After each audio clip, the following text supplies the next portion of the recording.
Okay, good afternoon, everyone, and welcome to our special council meeting of Wednesday, October the 21st. The meeting is for budget deliberations. So I'm calling this meeting to order, and I wish to begin by acknowledging that we are meeting upon the territory of the Sauk Nation. And our first item of business is that the Committee of the Whole is holding this meeting without members of the public in attendance under Ministerial Order M192, as council chambers cannot safely accommodate the unknown number of public participants wishing to attend, and that the Committee of the Whole is committed to ensuring openness, transparency, accessibility, and accountability through the submission of written comments and the provision of live and recorded broadcasts of the meeting. Councillor St. Pierre? Is this meant to be Committee of the Whole or special meeting? This is this wording? Okay, sorry, thank you for that correction. It should be that the special council meeting. So wherever I said Committee of the Whole, it should be special council meeting. Thank you for that catch. I was just reading this, but thank you for that. So in this case, we will require a mover and a seconder. So moved by Councillor St. Pierre and seconded by Councillor Lajeunesse. Questions? All in favor? Opposed? That's carried unanimously. I'm just curious, do we have any members of the public either on the phone or on MS Teams at the moment? No, we do not. And there's On either? No requests were received to participate electronically today. So no electronic requests and no telephone requests? Correct. Okay, thank you for that. And so council, we have our agenda here. So looking for a motion then that the agenda for the October 21st special meeting of council be adopted as circulated. Moved by Councillor McMath and seconded by Councillor Beddoes. Questions or comments? All in favor? Opposed? That's carried unanimously. Question, comment, and period. So if confirmed, we don't have any members of the public on the phone.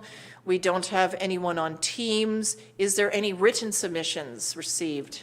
No, there is not. There's no written. How many viewers on YouTube at the moment? It's our budget meeting, so I'm curious. We have one person viewing on YouTube. Okay, thank you to that member of the public for following this meeting. Can we find out who it is? Okay, so next up, we'll head right into our agenda then is 6.1. It's the 2021 budget overview. So over to staff, please. All right, thank you, Mayor and Council. So we're adjusting the process a little bit this year compared to last year, just making some tweaks based on kind of how the budget process went last year. So we're trying to, at least for myself, I'm trying to include, use this meeting to get more of a feel on what services council would like to change or increase, decrease, status quo, and not focus so much on the dollars of what these services are going to cost. It's just more, staff need to understand from council if they're supportive of the path that we seem to be heading down, so that we can include these items in the first draft of the financial plan that will be presented to you in November there. So before I get started and deep dive too much, I just wanted to give a special shout out to Jennifer Royer-Collard there, who sitting back there, who did a great job helping me kind of coordinate all this, herd all the cats, and get all this information ready for you guys. There was a bunch of different pieces to it, so I appreciate her help in doing that. And as well, just to highlight that I'll be running through most sections of the report, but that most of the directors, or I believe all of them, should be available on Teams if there's further detailed questions that council may have that I don't know the answers to, that they'll be available to respond to those questions. And just a quick highlight on 2020, in case you're wondering about 2020 budget to actuals and forecast. The details will be presented to council at the November 9th meeting before the first draft of the financial plan. I'll just provide an update on how 2020 is looking, just so you can have that number context as we're exploring the 2021 to 2025 financial plan there. Okay, so getting started here. The next 5 years for the District of Sauk are going to be game-changing, in my opinion. I'm excited and thrilled that I'm going to be part of a team that's going to be responsible for providing the tools and finding the finances needed to help Sauk become the community and the businesses and residents want. Even though 2020 has been a difficult year, I believe staff have done everything in their power to provide the services that the community needs and are continuously looking for ways to find efficiencies, maximize operational capacity, and do so in a fiscally responsible manner. A phrase that some staff have picked up is that this is a marathon, it's not a sprint. SUC has been growing rapidly, and while this has presented some challenges, as it would in any fast-growing municipality, I believe Council has supported spending in the right areas, such as the transportation and the Parks and Trails master plans and the current OCP update underway, and that these documents are going to be crucial in providing guidance and direction to staff on priorities for the upcoming years. Having these reports ensures that Council will be able to make informed budget decisions on future growth and improvements in the community for years to come. 2021 is going to be an exciting year for SUC, and staff are eager to hit the ground running to help Council achieve their strategic plan goals, which is partly another reason why we're trying to get budget conversations happening earlier in the year, because as soon as the budget gets adopted, then staff can hit the ground running on getting these projects underway that are included in the plan.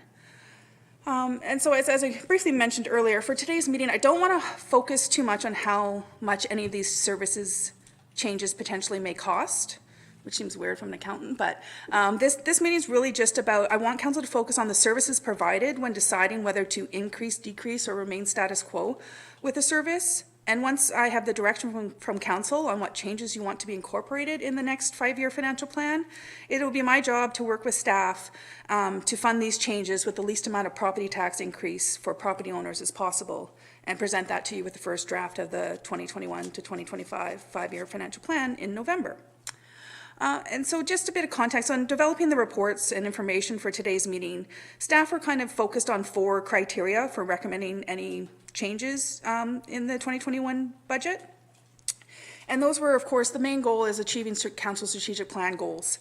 It's a main focus for the budget development. Staff want to ensure that the approved budget will provide them with the resources to help Council achieve the goals that you've set out in the 2019 to 2022 strategic plan. Another factor in there was incorporating the citizen budget feedback results. Where possible, this is being incorporated in the first draft of the budget. And what was highlighted to me in the survey responses was we need to do a better job of informing the community where the tax dollars go and what that means to them and the community as a whole. I'll touch in more detail on this and throughout the presentation here. The third factor is department requests. So these were included if they were considered to help Council achieve their strategic plan goals. And then the final piece is what we're doing today is the service level review meeting. And so these would be the recommendations that are provided by Council today will be used to develop the first draft of the 5-year financial plan. And then just a quick, I'm not going to go in the weeds on this one, but just a quick snapshot, recap of why we even do a 5-year financial plan. And it's basically that various legislations determine how and when certain actions and bylaws need to be approved. And it is crucial to follow these rules as the district is spending taxpayer dollars, and we need to be held to a higher standard that is set by these legislations. Okay, and so just we'll touch on the 2021 timeline budget overview. So the details are included, and if we are able to meet or stay on target, on task for these goals, then the plan would be to have the budget, the financial plan budget adopted at the January 11th regular council meeting. And so that would be huge. Like when I had first started here in 2018, middle of 2018, like my first job was loading the budget. And like we were halfway through the year, so it's a real challenge to departments to manage their budgets if Council hadn't even decided till the 12th hour, you know, the almost near the end. So it makes it a challenge as well as procuring projects, because those projects take a while to tender, and so you know this is a huge perk for staff and for the residents of SUC is to get an approved budget in front of them as soon as possible so that staff know and the community know where your funds are planning on going, specifically for 2021, and then as well what's on the agenda for 2022 to 2025. So, you know, while it's an ambitious schedule, I think, you know, like most things I work on here, there's a method to the madness. You know, basically the sooner staff can know what the approved 2021 budget is, the sooner they can work on all the exciting projects that are planned for the community. So I'll get into spending a bit of time talking about the citizen budget survey and mail-out questionnaire we did. So as you know, we did the larger mail distribution of the citizen budget survey, which was a web-based survey that people could respond to, and slider scales, put comments in. We had some other random questions we could ask as well that we developed and asked the community to input in. And because there was a concern that not everyone has access to this technology, Sorry, Ms. Gray, I don't mean to interrupt, but we seem to move on to 6.2. So do we need a motion to approve that budget schedule then? Because that was item 6.1.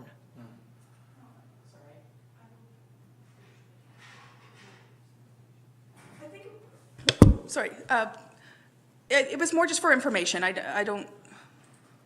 I'm not sure if it needs a resolution. Okay.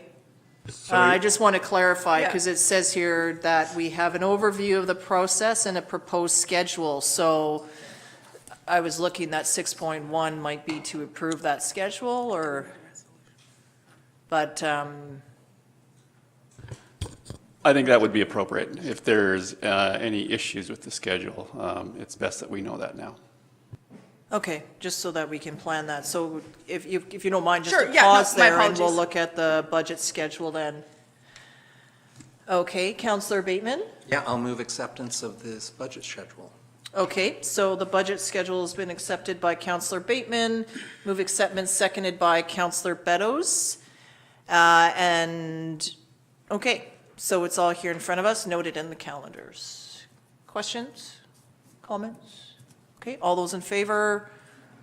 Opposed? That's carried unanimously. Okay, thank you. So now 6.2. Sorry, yep. Citizen budget and survey mail-out. Thank you. Perfect. And obviously, yes, this will all be subject to change how these meetings go, but this is what we're proposing in order to get that draft budget or the financial plan adopted as early in 2021 as possible. Okay. So as I was saying, we also did a mail-out survey because we were concerned about residents and property owners who may not have access to technology to fill out a citizen budget survey. So we developed, which was attached to the report, a different version of a survey, and we mailed it out to 100 random residents. I believe at last count, we received approximately 15 surveys back. A couple more came today, so I was pleasantly surprised. I didn't know what we were going to get, so I was pleasantly surprised that 15 residents took the time and completed that survey and sent it back to us.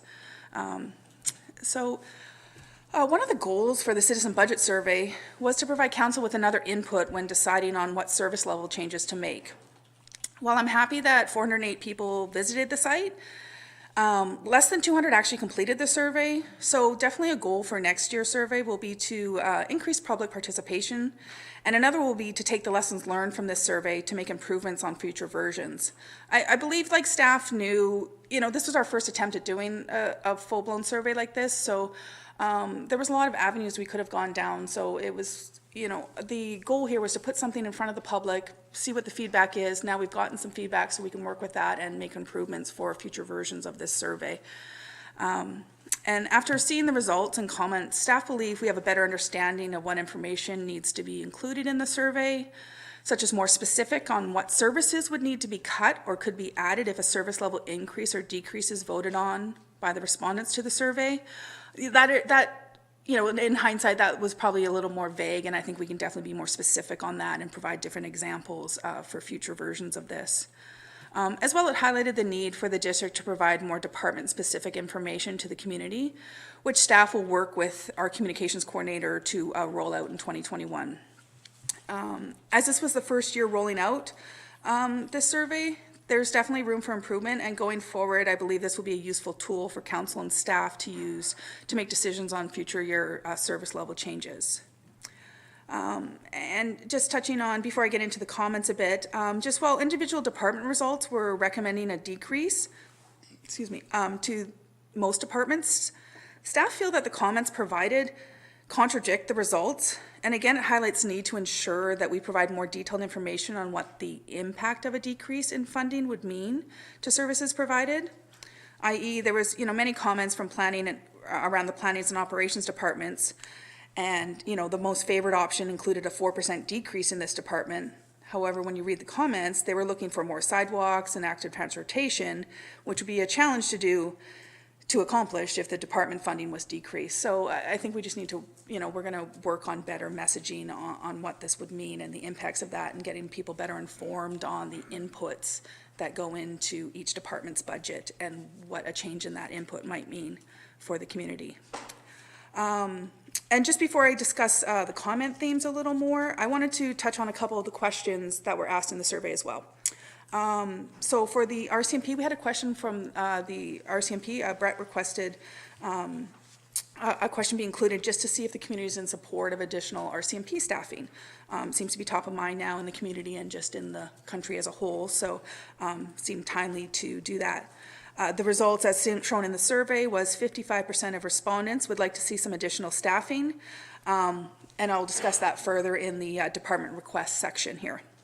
And in total, 42% of respondents feel they're getting at least a reasonable value for their tax dollars, and staff will work better on better communications with the community around the value of their tax dollars, and hope to see that number change next year. So to kind of get into the comments a bit now, and before I discuss the themes, I just want to highlight that, it's more common for people to take the time to post negative comments than to post positive comments.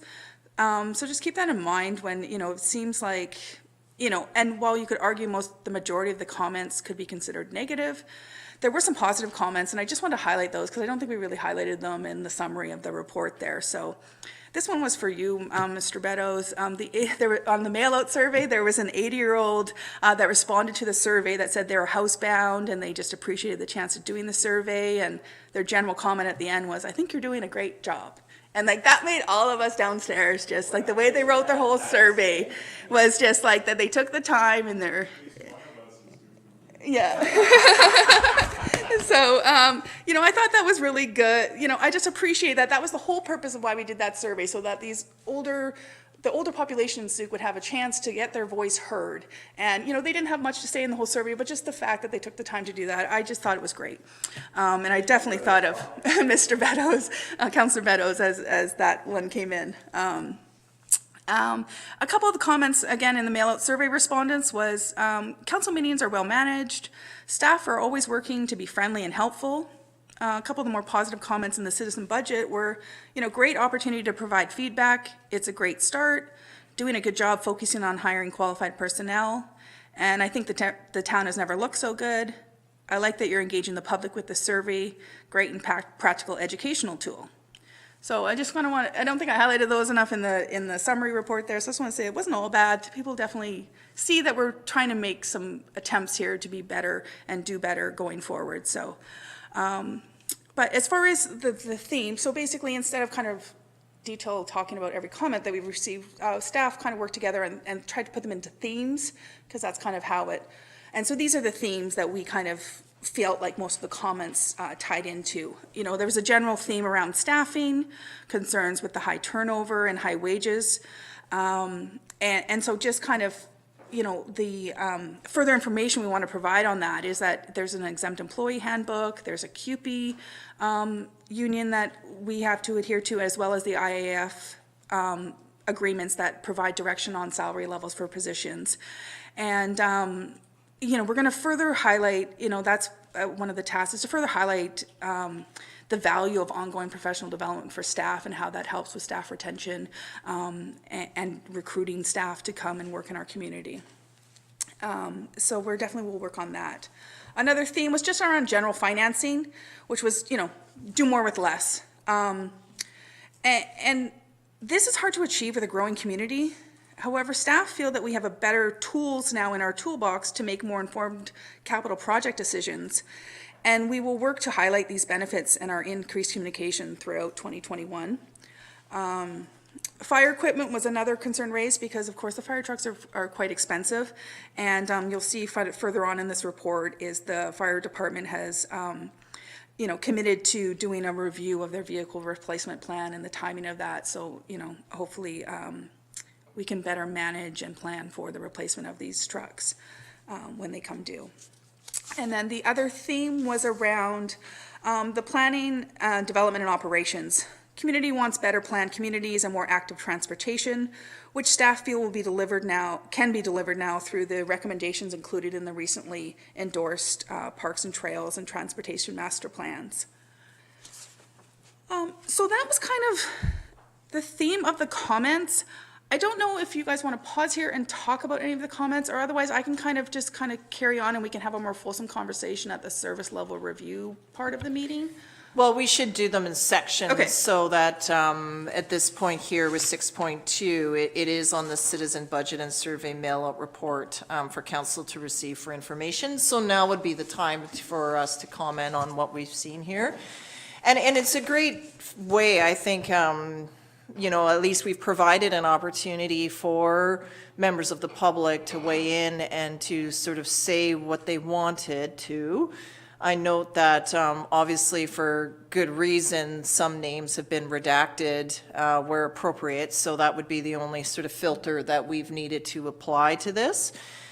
What it doesn't allow us to do is to clarify back. So I'm going to pick on one because it just happened to be in front of me, and it's directed to me. Because it says so, and some of them are. Take a step back and refocus on making Souk its town and not another bedroom community of Souk. Ms. Tait, what happened to your goals of making us a destination for world-class mountain biking? That was your first run at office. Since then, it seems you've joined other committees and it appears you're trying to climb the political ladder instead of focusing on our beautiful town of Souk. You came here from Calgary to bring sustainable eco-type tourism. What happened? I didn't move to Souk from Calgary. I might have been born there, but again, like it's misinformation. And I am progressing that. I'm on the CRD who operates the regional parks. They've put together funds and a special committee dedicated towards mountain biking. We can't mountain bike within the urban center or develop subdivision areas of Souk because there's houses there. I don't know of many that would have the skill like Danny Mascagill to go over top of the buildings. So we do need to look to the lands available for recreation, which are owned by the CRD. So I'm on that particular, I am on the committee. I moved to be on the related parks and environment committees for those reasons and spearheaded a notice of motion that my alternate helped carry through to the board. So it takes time when it's in another agency, but it's happened. So I just wanted to respond to that one that was in here because it came to me, and I know that there's others that are here. So I think it's a good mechanism because there's been other surveys out in the community, maybe such and such fake news Facebook group creates something, but none of that ever comes into sort of the public domain. So I really want to thank staff for putting this together because now it is entering through, and for anyone that posted a comment that wanted to know what happened, well, now all of the comments are here available for the public to read. So it's as transparent as we can get, as opposed to an anonymous entity running a survey that you never see the results of. Here, it's, for the first time, is right here in front of all of this. So this is where it's good to have this as a beginning, and then as we go on with our communications coordinator, we can find other ways to find a mechanism to clarify and explain more on what we're doing. I think this is where it's one way. It's now, how do you communicate back? And I suppose a challenge will be is that some may type in their answers, but then will they join another forum to find out what the answers or their response to their question or comment might be. So that's still an outgoing problem that we would need to solve. And with only one person watching the webcast, certainly the other 200 are not. So and now is when we're actually discussing the survey. So I think that's just the reality of it, but we'll continually find ways to make improvements and go on. And then some of them I've seen in here, everything from we don't need firefighters to we need more firefighters and get a paid department going, but cut costs. Like the two you can't do both together. It's one or the other. And I think it touches on what Ms. Gray said in terms of, okay, well, if we cut this, the impact is that. So how does it go? And if you want more sidewalks, then of course, then how they don't magically build themselves on their own. Like it requires the effort of humans in professional capacity to be able to design tender and award contracts to make those things happen. So there's a lot of different mechanism. But what also may helpful is more elaboration, I guess, on what the Planning and Development Department does. They're not only there to assist with the planning of a development permit, but also planning our community, planning a dog park, planning a community, like a community amenity. Like they play different roles. Yes, they respond to the development applications that come forward, but they also do the work that we want to do, like the Parks and Trails Master Plans and others. So there's that community building capacity work that they do. They work for both in that way. So that might be helpful. So that's what I have. But yeah, it's lovely to read anonymous comments. Councillor Beddoes. Yeah, I want to thank you for all the efforts in engaging the public, because when we first elected 2 years ago, I'm afraid this building had a terrible reputation, probably not deserved. And this goes a long way to changing that thought. You've put a great deal of effort into it, and I don't have time to read all of this. I'm sorry. It just comes in one day, and there's 10 tons of information. But it's always there for me to read after. Comments are always interesting, and you're right, people complain more than they praise. But read between the lines, I think it's a good thing. And, just the fact that one 80-year-old person felt that he connected, well, that's a citizen who we should connect with. And if there's one of him or her, or whoever it was, there's another 50 behind the scenes that are pleased too. So I'm very pleased with what you've done here. Thank you. Thank you, Councillor. Councillor St. Pierre. I think the first thing I'd like to say is just that I found that the stats on the actual usage of the survey were really good. I think that for a first use of the tool, having that kind of throughput, having people sticking around for 11 minutes and having, over half of them or about half of them filling out the survey, that's all good news. And that speaks to the quality of the tool. People don't stick around for 11 minutes if it sucks. They're out of there like that. Sorry, they're out of there like that, okay? So I think that kudos on that one. And I am looking forward to improvements. And along those lines, I was just curious about some of the ways in which the tool can be used. So for example, I saw that we have, 59% felt that their tax dollars were not necessarily being well spent. It was like the fair to poor. And then you have 70% of the respondents were over 45 and 93% were owners. Do we have any way to correlate that data, to mine the data further, to figure out who we need to reach forward to, who we need to reach out to maybe provide more information? Or I also note that we have 93% owners, but renters and others we weren't able to quite reach out to as effectively. And there's a lot of them out there. I mean, obviously there's a lot of people that need our services that are out there for that.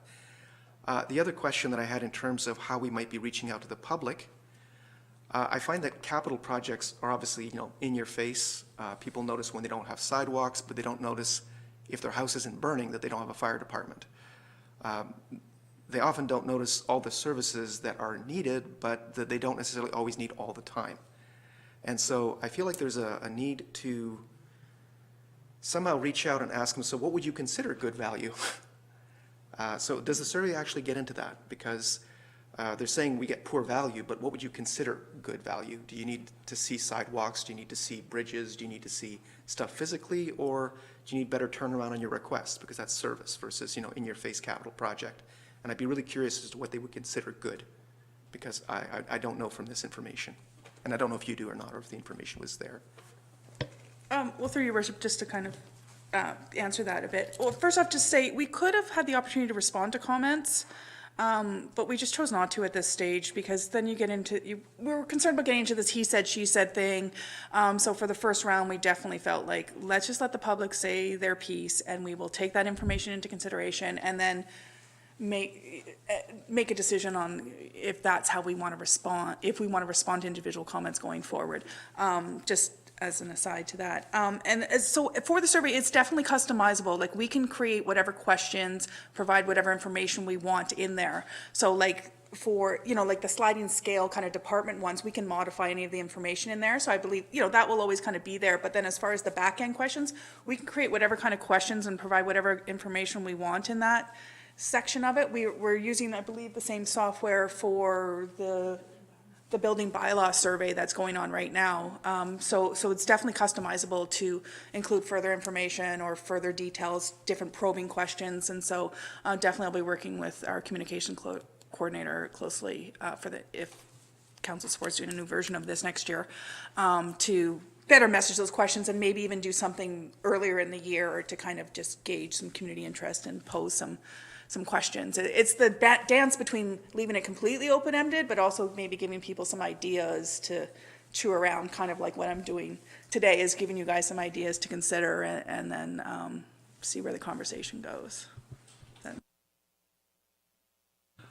I'm hoping that in the customizing, maybe, and I don't know if it's already there, but for example, if someone says poor, a follow-up question immediately incorporated might be, what would you prefer to be seeing?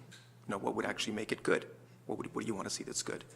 So when people say poor, it's like, okay, that's fine, but what's making it poor would be my immediate question.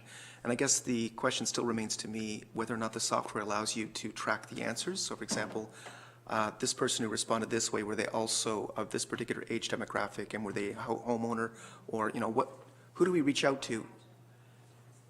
Can we reach out specifically to a particular group that, for example, might have felt you're doing great with that, or you're terrible?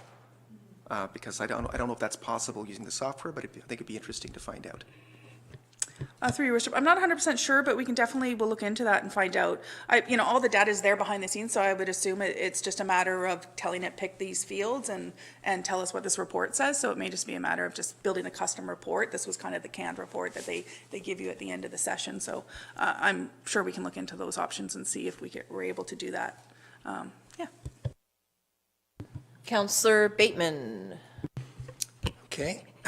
Yeah, thank you for the survey and seeing the results. I did have a read through them late on Sunday night, just before sleep, and it was not a good move.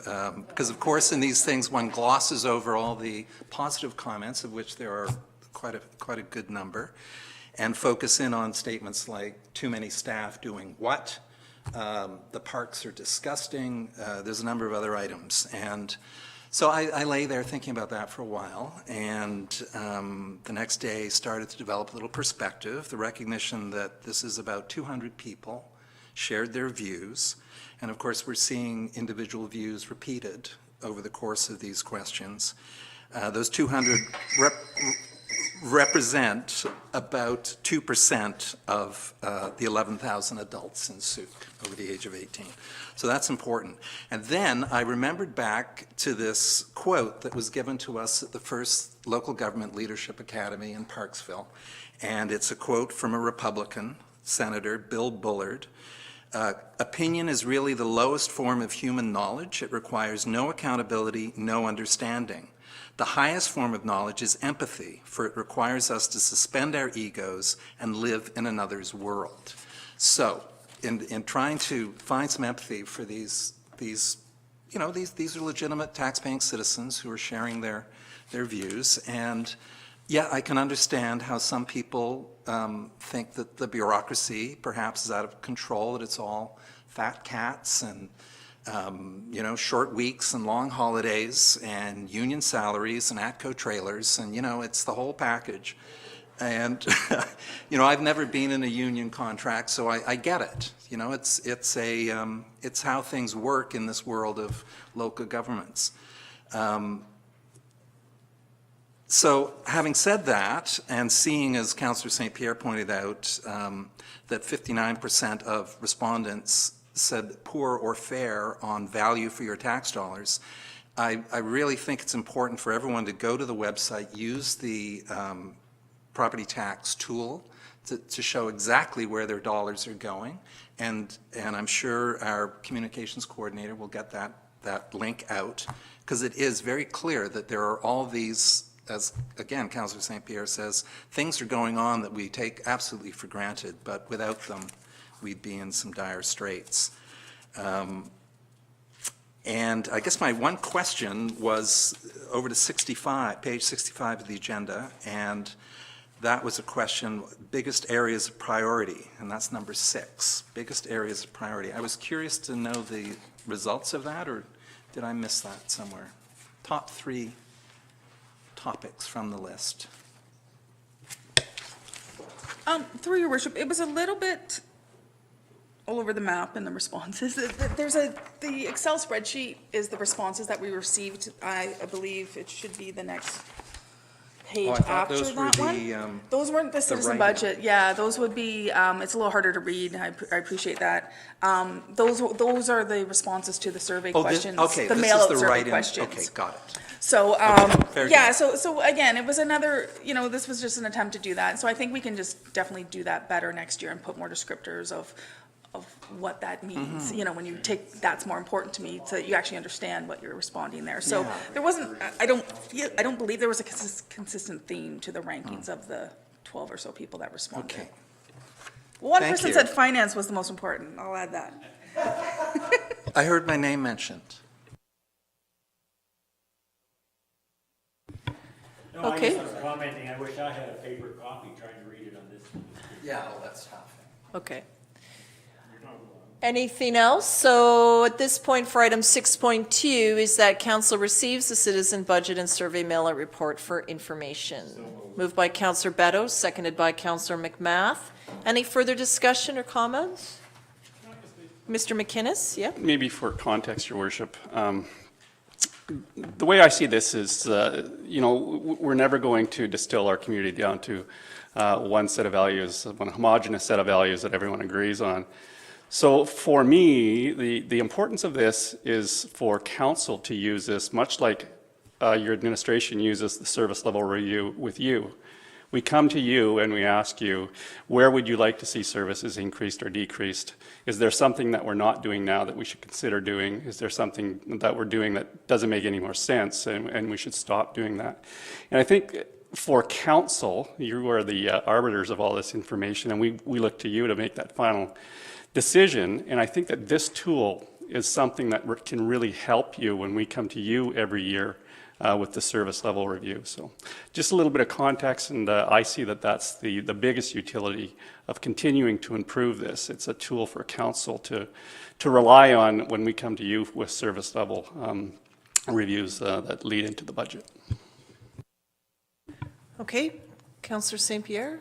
Okay, I'll call the question then. All in favor? Opposed? Is carried unanimously. Okay, next up is 6.3, the 2021 Budget Department requests. Okay, so for this section, I'll spend a bit of time just kind of talking about, like, as I mentioned earlier, based on the citizen budget feedback and the council strategic plan goals, I worked with the department directors to kind of come up with some options of, some potential asks for 2021 that can help council achieve those goals or kind of help alleviate some of the issues that were raised around communication and services provided in the citizen budget survey. So again, at this point, I'll probably just maybe run through my presentation here, and then as I mentioned, I've got the directors should be on the call as well. So if you have more detailed questions about any of these items, they can definitely weigh in on that. So as far as, similar to last year, we are requesting to fund 3 new positions with non-market change. Last year for, excuse me, for 2021, department requests staff have requested changes based on helping council achieve their strategic plan goals, like as I mentioned, incorporating the results of the feedback we've heard, and making sure we're providing staff with the resources needed to start working on the recommendations included in the Parks and Trails and Transportation Master Plans. For 2020, just to highlight, there was 3 positions approved, and I'm happy to report that all 3 of those have been filled. We had the senior planner position, our communications coordinator, and our environmental services tech position. So those have added huge resources to the district that are allowing us to better serve the community there. And just a quick refresher is non-market change is money that comes from property taxes from new housing being added during the year. And again, this request is to use that, to specifically allocate those funds to fund these 3 positions. So the 3 positions being requested by staff are an additional land development tech position, There's more details provided in the report, so just my summary on that is, just as detailed in the report, this position will help the district process the backlog of subdivision applications, as well as provide consistent delivery and processing of future applications, and act as a bridge between the planning and development departments and the operations department. The second position is an economic development officer. Again, this was highlighted in the information provided to council at the recent CAL meeting, and it basically, it's been identified that in order to achieve council's economic development goals, dedicated staffing is going to be needed. This is going to be a big undertaking, and as far as resources go, it's been raised that there's no current capacity with staff to take on this level of work. And the third request is not an individual position, it's just increased funding for parks laborers. This request was presented to council in 2020, but ultimately not approved, and was removed from the 2020 to 2024 financial plan. So staff is just requesting that this be reconsidered for 2021 as an increase in service level, just to ensure adequate staffing are in place to manage our ever-expanding network of parks and trails. And then I will, maybe I'll just then go over, outside of staffing, the specific department requests, and then kind of open it up to council for questions or further information that you would like. So as far as specific department requests go, the following departments have requested council consider recommending service level changes to their departments, and if recommended, staff will work on costing out the impact of these requests and will provide the results to council with the first draft of the 2021 to 2025 five-year financial plan. So for the CAO, Office Administration and Communications Department, this is, there's a couple different requests in here, and it's funding, we're requesting, there will be a request for funding to create a separate communications department. There was no dedicated funding for communications really, like corporate services has some, what maybe you would consider communications funding, but it's also needed to be used for legislative advertising that we have to do. So there's not a lot of funds left over. So there will be a request from that new department to have some resources, finances available to do better community engagement in 2021 and forward. There is, in the CAO's budget would be a request, again, if council is supportive of an economic development officer position, then again, it would just be a request to create a bucket of funding potentially that position could utilize for any economic development engagement activities throughout 2021. And a minor request would be from the Occupational Health and Safety, the Office Administration Department for an increase in occupational health and safety. And this is twofold in the fact that we've got more staff, so we just need to provide more occupational health and safety resources to staff. And as well, it's critical that that is adequately funded so we can meet the WCB and OSH regulations. There was a minor request from bylaw. Again, this is coming back from 2020. They had requested an e-bike last year, which got cut from the budget. So they will be bringing that back forward. And if that is supported by council, then there would just be a small request for outfitting the bylaw officer with the proper helmet and equipment and such. The Planning and Development Department will have a request for to add contractor funds to their budget, and this is to support the transition of the approving officer role to the Director of Planning and Development here. Currently, we have someone on site doing this work, and the request is to fund this just into 2021, just to complete the transition, as well as have that person work on the update of Bylaw 404. The Operations Department has a request for an increased contractor budget, and this is to support engineering staff with a dedicated resource to provide project-specific engineering advice from a certified engineer.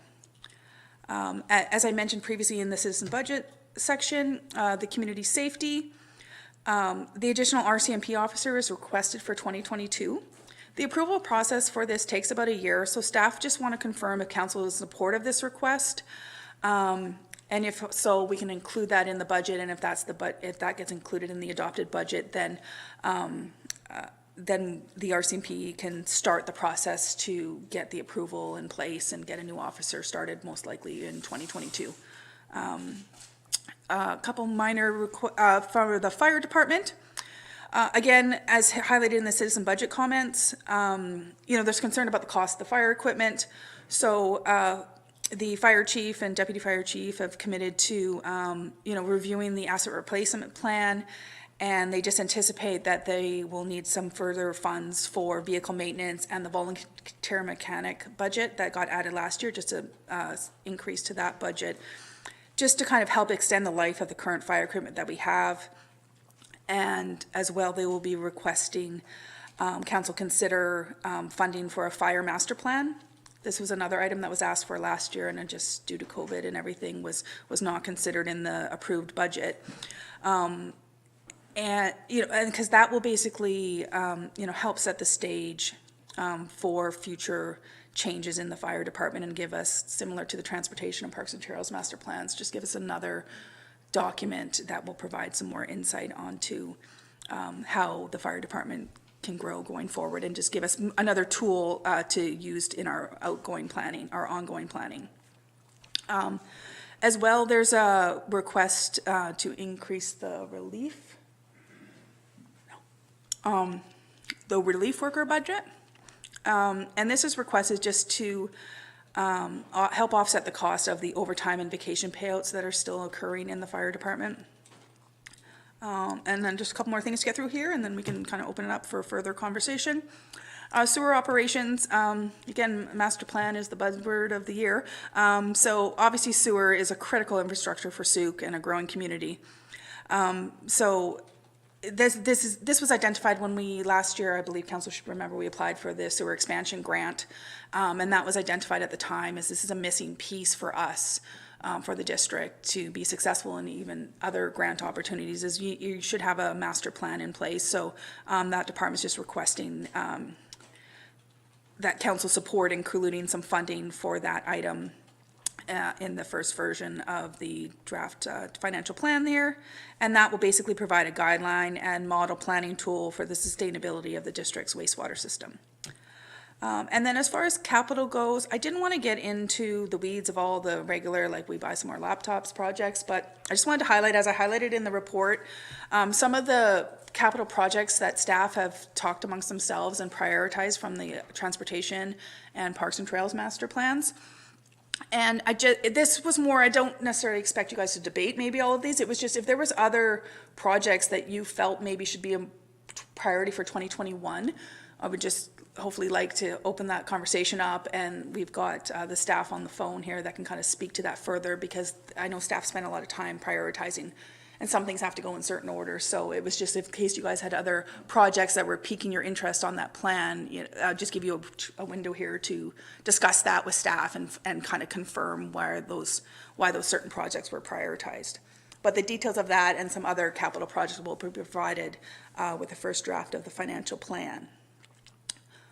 So I'll probably just leave that there for now, open this up for further comments and conversations. That was just kind of the quick synopsis and of the detailed report that you guys received. Okay, thank you very much, Ms. Grace. So we'll open it up for discussion on this section here. Councillor St. Pierre. I'm looking at you and recognizing you. Okay. All right. I have a number of questions. Let's start with the easy one. This last year we looked at waste management and having some kind of a waste management plan. Would that fall under sewer, or is there budget money available for moving forward with that piece? Because I think that we were considering that.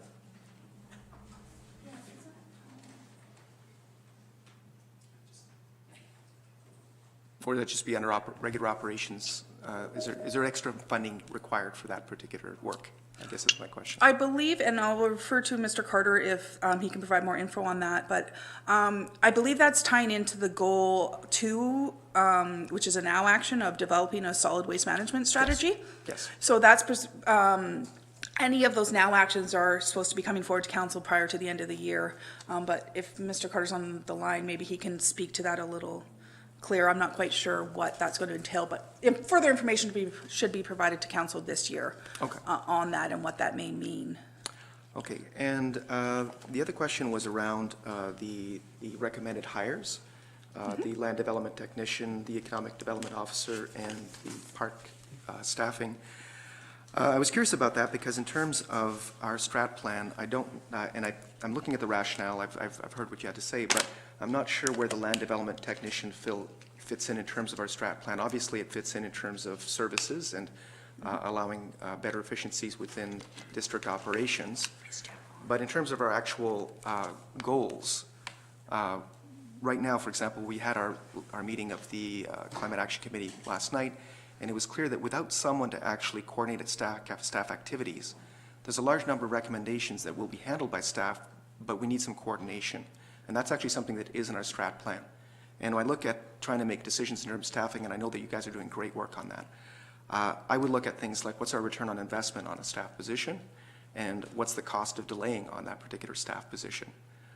So I'd really like some discussion or at least some information as to whether or not there's still room to consider what position we desperately need in order to actually have long-term impacts for the community in terms of adaptation and mitigation, and potentially more important than adding more subdivisions more quickly. Just toss that out there. So I'd just like to hear rationales around that and maybe find out more about that. So, yeah, as far as the staffing, I mean, I can probably defer to Mr. Carter, who can speak way more intelligently about that position and what it's going to do for the municipality. I just don't want to sell it short, and I know Jeff's very passionate about this and has spent a lot of time researching this, so I'll maybe let him speak to that position specifically. And then as far as just for any other positions, this is partly why we're here today, so if council is supportive of a different position being included, this would be the meeting to discuss that and advise staff so we can go away and work with that recommendation. So I'll turn it over to Mr. Carter. Perfect. Thanks, Ms. Gray. Through your worship and through council, just for clarification, Councillor St. Pierre, were you specifically asking for the land development tech, or was it for the other role of contractor consultants for the engineering department? I was specifically referring to the land development technician, which I think was the, yeah. Perfect. Okay. Yeah, through your worship to council and to address Councillor St. Pierre, and I'll let Mr. Paulo build on this a little bit, but the critical link between the operations in the planning department is absolutely substantial, that it's successful and that we're not relying on sole individual employee to facilitate a lot of the, say, process for the approvals, whether it's pre-PLA or going into post-PLA requests from the developers in conjunction with doing the design reviews. The land development tech is substantially to offload, share, and cross-train the work that is being provided right now with the sole position of a land development technician. This position is also going to be able to work hand in hand with operations, cross-training, backing up the solo land development tech position, and facilitating a lot of the stuff I believe we really need to get better at and doing in the field with respect to asset management, ensuring the stuff is getting built out right, and supporting our internal engineering staff as well and working in alignment with them. And this kind of segues into the other two positions that we're going to be bringing forward for requests for contractor support.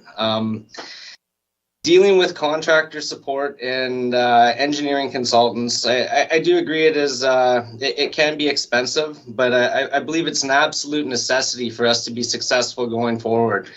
You're going to see a lot of the projects in alignment with the Transportation, Parks and Trail Master Plan coming forward for consideration for this year's budget. And when you're presented with the 5-year financial plan, you will see a very aggressive strategy in going forward to accomplish a lot of these 5 to 10-year goals, potentially within a 5-year time frame, I believe. And I think it can be accomplished. There will be a lot of strategic financial moves and plays on this for council's consideration. I believe it's achievable, but we do need the resources to make this happen. We will be bringing forward substantial design projects as well as construction projects going into 2021, and we need the resources and the staff and the expertise in these positions to make it happen. The cross training, we're right at the beginning of sort of backfilling Mr. Butterfield's position and restructuring the engineering department a little bit, and we are working right in alignment with planning and development. When we have this position restructured and implemented, hopefully by the end of the year or shortly afterwards, the consultant, engineering consultant, as they're working with Mr. Derek right now, will be working with this new position and providing the training to get the consistency in the professional development in processing the subdivision development as well as the engineering reviews for these subdivision applications. In alignment with that, a comment that I heard was sort of, do we want to continue facilitating these subdivisions and developments going forward?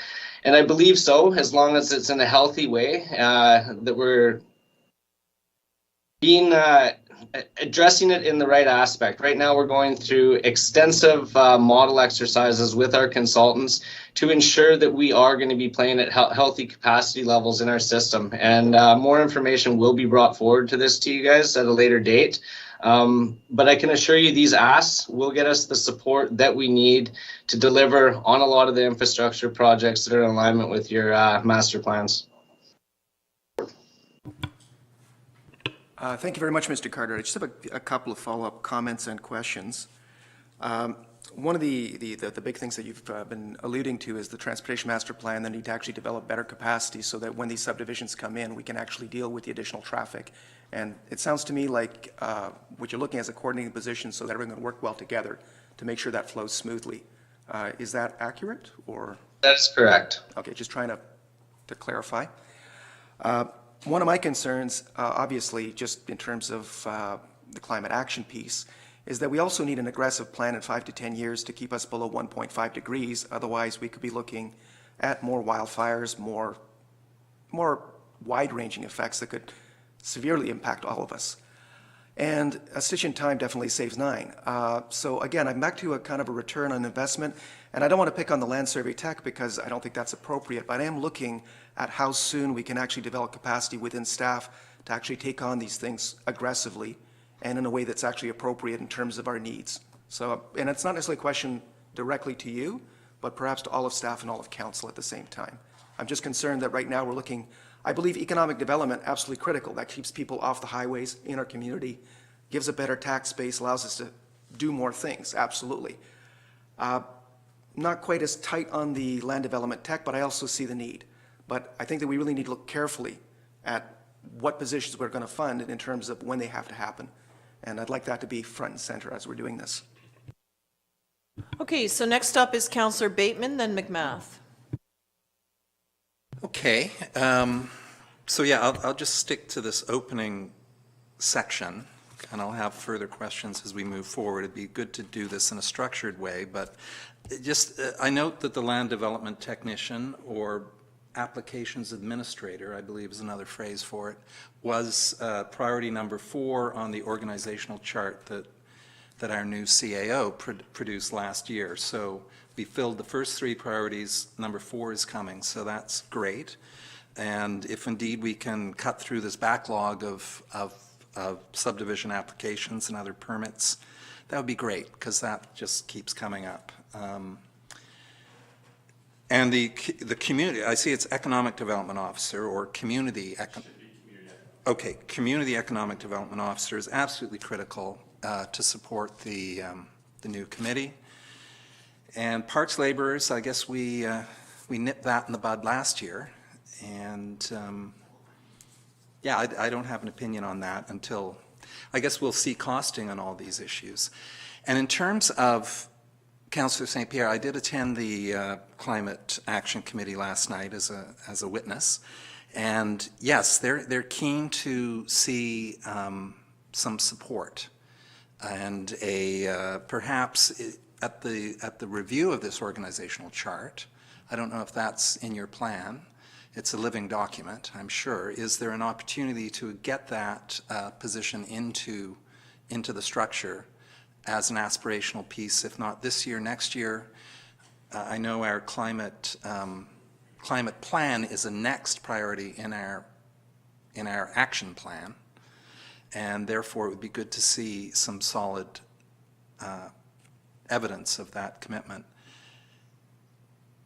And I guess the final point might be contract. Is there a possibility, as opposed to a full-time climate change coordinator, is there a possibility, perhaps working with a local community group, to have them play that role in some capacity, working with staff? And just thoughts. Thank you. Response? Absolutely. Great timing on this. There was a fairly substantial group of staff that met this morning around climate action and our response to climate action, now that a couple of key positions have been filled. What we talked about today, I think, is timely and very, very important. There are two frameworks that are in play right now. One is through UBCM, and the UBCM framework really is centered around ongoing efforts on the mitigation side. So what sorts of things should communities be looking at on the mitigation side? And I can, in my opinion, a lot of the things that we are doing on active transportation and buildings, those are the two big areas for GHG reduction targets. We're there, we're doing that work. It's been institutionalized in the way that we do things. On the adaptation side, we had some really good talk today about the strategic framework that was released by the provincial government and their commitment to have their strategic plan completed in 2020. I'm not sure if that's going to happen with the RIP being dropped, but that's what's in the Act right now, is that their adaptation strategy is supposed to be completed this year. There are 15 risks province-wide that have been identified on the adaptation side of things: wildfire, water shortage, and the last one, which was lowest, was Lyme disease and vector transmission. Next steps in that process is to come up with regional risk management scenarios for the various regions of the province, and I'm really looking forward to what that looks like in our region, so that we can actually look at the risks and do some good modeling around planning and resiliency planning around how we respond to those things. So it's becoming much, much clearer as we go on both the mitigation and the adaptation side of things. What we talked about today was who is our point person in our organization to lead that charge. And should they be combined, or should we leave the adaptation side more to emergency management, because that is where we have the tools and the knowledge and the history of risk management and response planning. We're not there quite yet. We had to commit to a secondary meeting because there was another homeless shelter meeting that I had to bow out of the meeting today, and we were just getting started, to be honest with you. But it's coming together. But I think the important thing is we need to recognize that we're doing a lot of work, and the things that you're going to see in the 5-year financial plan on the adaptation side, the active transportation stuff and the building stuff, I think we're in a fairly good position comparatively. The risk management side of things, you know, we know wildfire and tsunami are probably the things that may affect us the most, and there's good regional planning around both of those things. So we're starting to have those discussions. Having that Parks and Environmental Coordinator position filled was key for that, to create some capacity. We had some discussions around how much capacity we think that actually created this morning in the call. And with the domino effect, you know, if we do get some additional resources in Parks and Environmental Services, that may give us some capacity to do more work in this area. But all the pieces need to fit together. It's, you know, it's what we work in a very complex environment, and you know, we need to be resourced fully in order to reach certain capacities. At the same time, we have to work within the resource envelope that we have and do it as best we can. I hope that answers your question in some way, shape, or form. That's an excellent answer, and I particularly like that the mitigation is happening through actions already underway. I hope Ms. Moog can be arm twisted into a release on this subject, that we are in fact responding to a climate emergency in really practical, direct fashion. And yeah, thank you very much for that. I think verbatim of what you've just said could be easily transcribed and sent out to the world at large. Thank you. Councillor McMath? You're good? Okay. Anything from Councillor Lajeunesse or Councillor Beddoes? Sort of first hit a budget. Yeah, no, I'm interested to see when it's costed out, because that's the proof in the pudding. I don't doubt anybody's request here. They're valid requests, and whether we can afford them or not, that's another whole question. But, you know, the planning, we've had a backlog for a couple of years. One of the biggest complaints when we first arrived here 2 years ago was that they wasn't getting anything out of the planning or permits and all that sort of stuff, which has improved greatly. So it's worth considering, and I thank them for putting it forward. But again, it's the dollars in the end. Councillor McMath? No? Okay, sorry, I'm back. Yeah, just like Councillor Beddoes, I would like to see the numbers in correlation with the requests, and the ideals are great. I did want to touch on Councillor St. Pierre's comment about, I just want to make sure you're not of the mindset that we slow down one department to slow down development in a community. Like, I wanted to be crystal clear on that. And then in regards to customer service and the reputation of the District of Sauk, they're still behind. So for us, like, I feel a large amount of pressure for the sense that we came in and we said that we would help with those issues, and there's still over a month backlog there. So something's got to give, and I appreciate that we are limited with a budget there. And so a piece to consider is sometimes climate issues are woven into other positions. So one of the biggest ticket items for Sauk is the driving and being a bedroom community. So instead of just targeting one aspect, look at the economic position also tying into the climate issue.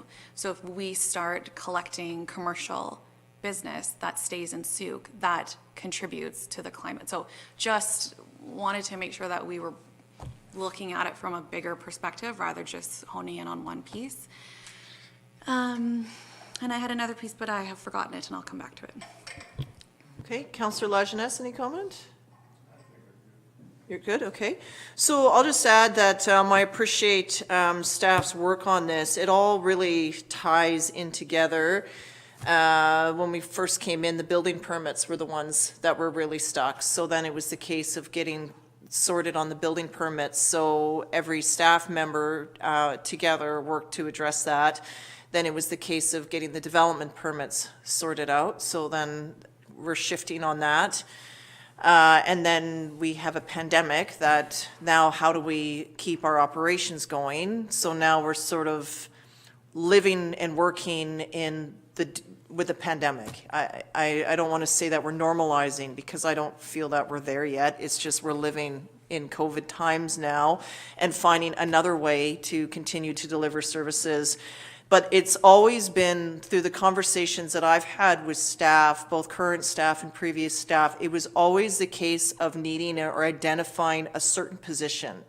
And what is that exactly? And now I think we have that answer in terms of the report here today of the position that will help bridge all the departments together and the cross-training. So I'm grateful to see that identified in here, and also agree with the need for the additional contracting services, the engineering and the like, because in order to us to actualize safe, accessible, active transportation, it needs to be engineered somehow. Like it just has to be. So having that contracted ability to bring that in and to enable us to progress that is great. I do appreciate the community safety element. That's been outstanding for a while, but it is a process of at least a year out because of the way it works. So good to see that in there. Also the case of the fire department there, and also the master plan for the sewer. Really that service that we deliver really is one that keeps me up at night. I It's something that, I was reading a headline somewhere, I think it was a Esquimalt, where certain toilets were having a backflow issue in houses because of a blockage. Like, that's just a problem we don't want to have. And so developing the master plan is just so critically important for the overall health and wellness of our community. And it's timely as we look at the modeling and how this will all fit together here. Agree with the community economic development piece. What would be interesting in this is, in some ways, and I know this will be a role for the committee, but it's something that I think about, is a lot of people now who did commute are working from home, and some will have the ability to continue doing that. And some do want to return to work, and some have to. So it'll be curious now when you hear and say, oh, all these people are not here during the day. Well, they are, and they're working. So then how do we sort of capture that group of the community to, and many are, they're discovering Souk for the first time, they're shopping locally, they're going to local stores because they can. And so how is there a way to sort of then, the drawback for some is the socialization aspect, going to a coffee shop, meeting new friends, or trying to drum up new conversations. So how could you actually build on that so that you could still continue with the live and work from home piece, even though your employer might be based somewhere else, so that we encourage more residents to take and to stay with that opportunity? Some do want to go back because they have to, it makes work easier, but others would love not to have to commute again. But then how do you fill that socialization piece? That might be an answer for the community ec dev piece, but, and this is where with COVID, many more people are enjoying our outdoor areas, so I can see the need for the park labor staff. So again, let's see how it all costs out. At least this here today is to give direction to staff so they can start looking into that. And then we'll be looking at what are the various funding sources and how will this all fund. Obviously, I feel that the COVID impact is going to still stay with our residents for another year or two, so very mindful of the tax impact on our residents. And I hope that some of the external agencies that we have no say in, meaning school board and others, they just make their requisition and we pay it, are also mindful of that. But I also recognize that school has a whole other realm of costs associated to keeping its operations going. So again, we'll be looking for the communications from those outside entities. CRD Water Commission was today, and the CRD board is next week, his first round of committee of the whole discussions. But so far, the staff there are also taking COVID and the reality of the impact on residents into effect. So what we're seeing right now is still a sort of a no impact to our residents coming out for the few committees that I sit on. So just some thoughts there. Was there anything else for a second round? Councillor St. Pierre. Absolutely, that was inspiring, and I can't help but think that in terms of jobs and keeping people in Souk that are actually telecommuting, what we really need are local coffee shops, perhaps owned by someone local. Maybe something like Stick to Your Job. Where you could actually have people show up, socialize, have some space aside, another place for, just the patrons, but really, local coffee shops. I'm just going to throw that out because when you came up with that, that was good. I would also like to point out that in terms of things like transportation, the Departmental crossing is a good example of, what the kind of work that needs to happen, and that we are doing it. But I do think that a lot of this is communication with the community, with the people that actually want to know. And so I'm curious, just one more thing, was about the budget in terms of the separate budget or the separate department for communication. Would this have implications other than gathering money from other departments, or is this straight up just, is it rejiggling or is it getting more money? I guess is my question. Through your worship, so it's a combination. They'll be carving a little bit of the money from the corporate services department that it was normally allocated for other non-legislated communication activities, as well as a new funding ask. So I've been working with Ms. Moog, am I saying that right? She sent a proposed budget, so we'll be kind of working through that to come up with some options of what we can try and include for her budget for 2021. So it'll be a bit of a combination there, and I'll present the details in the November meeting there and go through where the funding is coming from. Thank you very much. Councillor Beddoes? Yeah, I don't know whether it's related or not, because we're talking about our community and a little concerned about next year with the COVID. But just as a little side note, in the last 3-4 weeks, I've been contacting businesses throughout Souk because of the phone book. Jim Bailey and I do the phone book for the Lions.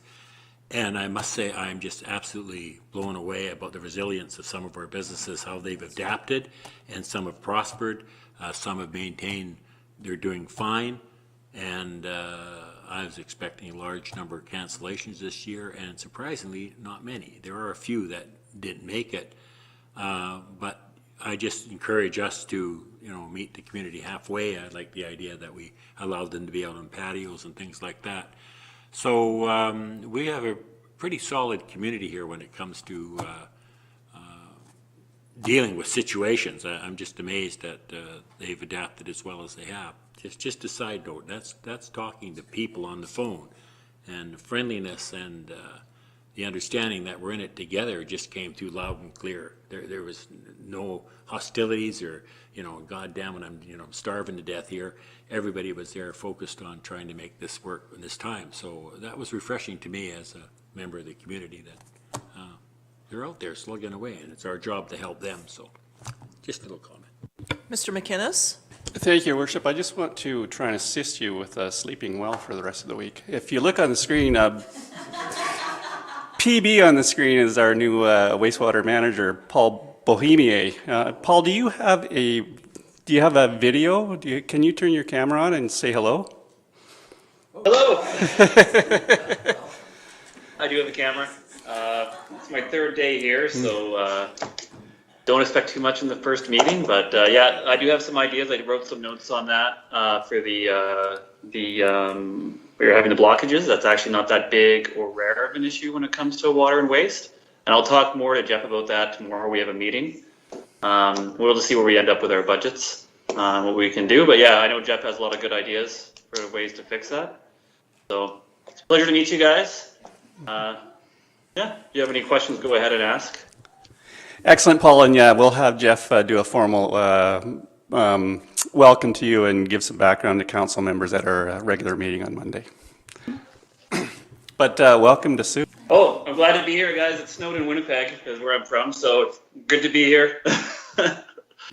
I guess this will be your first winter out this way, actually, for a few of our staff. So, yeah, I'll just be curious to see what you think about it in a few months. It can get a bit dreary at times, which is where we have a lot of Souk residents escape for hotter and drier climates, but we're all going to be here together. So any positives are always good to have. You will be expected to garden year-round here, of course, because everything keeps growing. Of course, yeah. And I didn't even bring a winter jacket, so there we go. Yeah, well, welcome aboard, and thank you very much for the very kind introduction. That's excellent. Pleasure to meet you guys, yeah. Thank you, Mr. McInnes. Councillor Bateman. Okay, I'll just troll through some of these here. Troll, that's the wrong word. I'll drift net through these. So just a reminder, we are in a regular 10 minutes, council meeting, yeah. So you've already spoken once on this, so this is your second my last time. Yes. Yes. So under administration, I was interested in the occupational health and safety budget and how these deliverables will improve staff recruitment and retention. And I know the district has this remarkable culture club group happening at the moment. So I'm interested in what those occupational health and safety improvements might be. So members of the committee have a mandatory requirement to do a basic amount of training every year. So as we get our committee up to full complement and have everybody on board, we have a mandatory requirement for them to do. I believe it's at least 8 hours per year of training. So that's part of it. But the whole, and you just nailed it, Councillor Bateman, the health and safety piece of our work really has a big connection with culture and, our culture of safety and creating all sorts of safety things within our organization. It's a big piece of work for us going forward.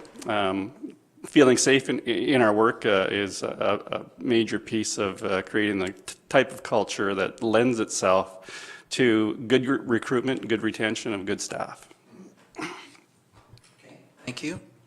Baseball teams. I always think, if you can get the social piece functioning really well, that too is useful. And I think pizza is the solution for all these things. Yeah, that worked for us the other day. Communications, the separate department, would that be like human resources or the one-person department? That will be exactly like human resources. And to your question and to Councillor St. Pierre's question earlier, the total budget ask for 2021 for communications is $38,000.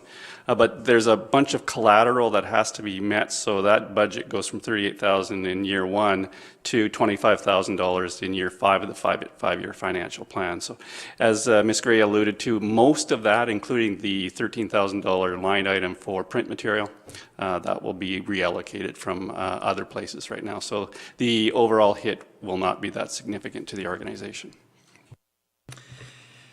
The e-bike, are we going to see that again in the capital budget?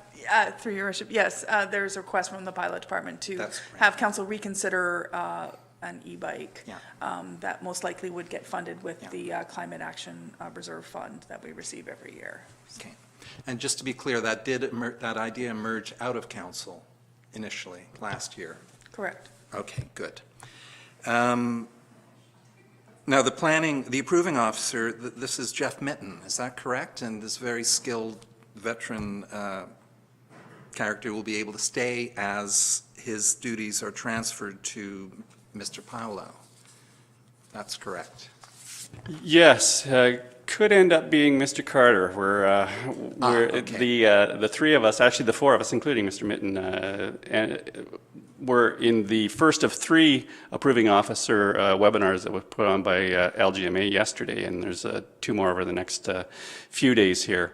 But making sure that the transfer of knowledge from Jeff Mitten, who has an extensive background as approving officer, designed the LGMA approving officer training curriculum and taught that program for a number of years.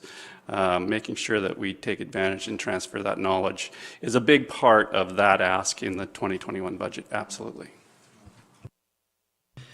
And in a similar vein with operations, that's Elizabeth Nelson, is that correct? In an advisory capacity, who was our Director of Engineering once upon a time? Again, just we are so blessed to have that position now, and we hope to hold on to it for 1 more year. Same type of thing. We need to ensure that that piece, and especially the referral piece when it comes to applications, we cultivate that knowledge as well over the next year and set ourselves up for long-term success in making sure that we streamline our application process and understand the nuances of that role, not just the technical check boxes that are on a sheet of paper. And I'll jump to the sewer master plan. Is that equivalent to the liquid waste management plan, or are they combined in some way? Yeah, I may refer to Mr. Carter because the liquid waste master plan or management plan is a comprehensive plan, but certainly the goals to bring wastewater across the river and consider models to bring Kaltass and Whiffenspit on board are part of the liquid waste plan. Certainly will be part of the wastewater master plan as well. Mr. Carter, you got anything else to add to that? Yeah, thanks, Mr. McInnes, through your worship to council. Everything's basically in line with what Mr. McInnes has spoke to. So we've undergone a complete rebuild of our model within the sewer. We're undergoing extensive model analysis right now to model everything that is expected to come online within the next 3 years in Souk, so that we can be a bit ahead of the game and make some healthy decisions with regards to development. Going forward next year, we'll be bringing the master plan to budget consideration. And as identified kind of in the report, I'll just recap on that. It's kind of 5 aspects to the master plan. One's going to be projected modeling analysis that's based on maximum build-out community growth in areas that are in alignment with OCP. That'll show us what are the worst cases in the community that we could possibly expect in terms of capacity. So we're able to get ahead of those challenges with respect to capital projects that are related to sewer.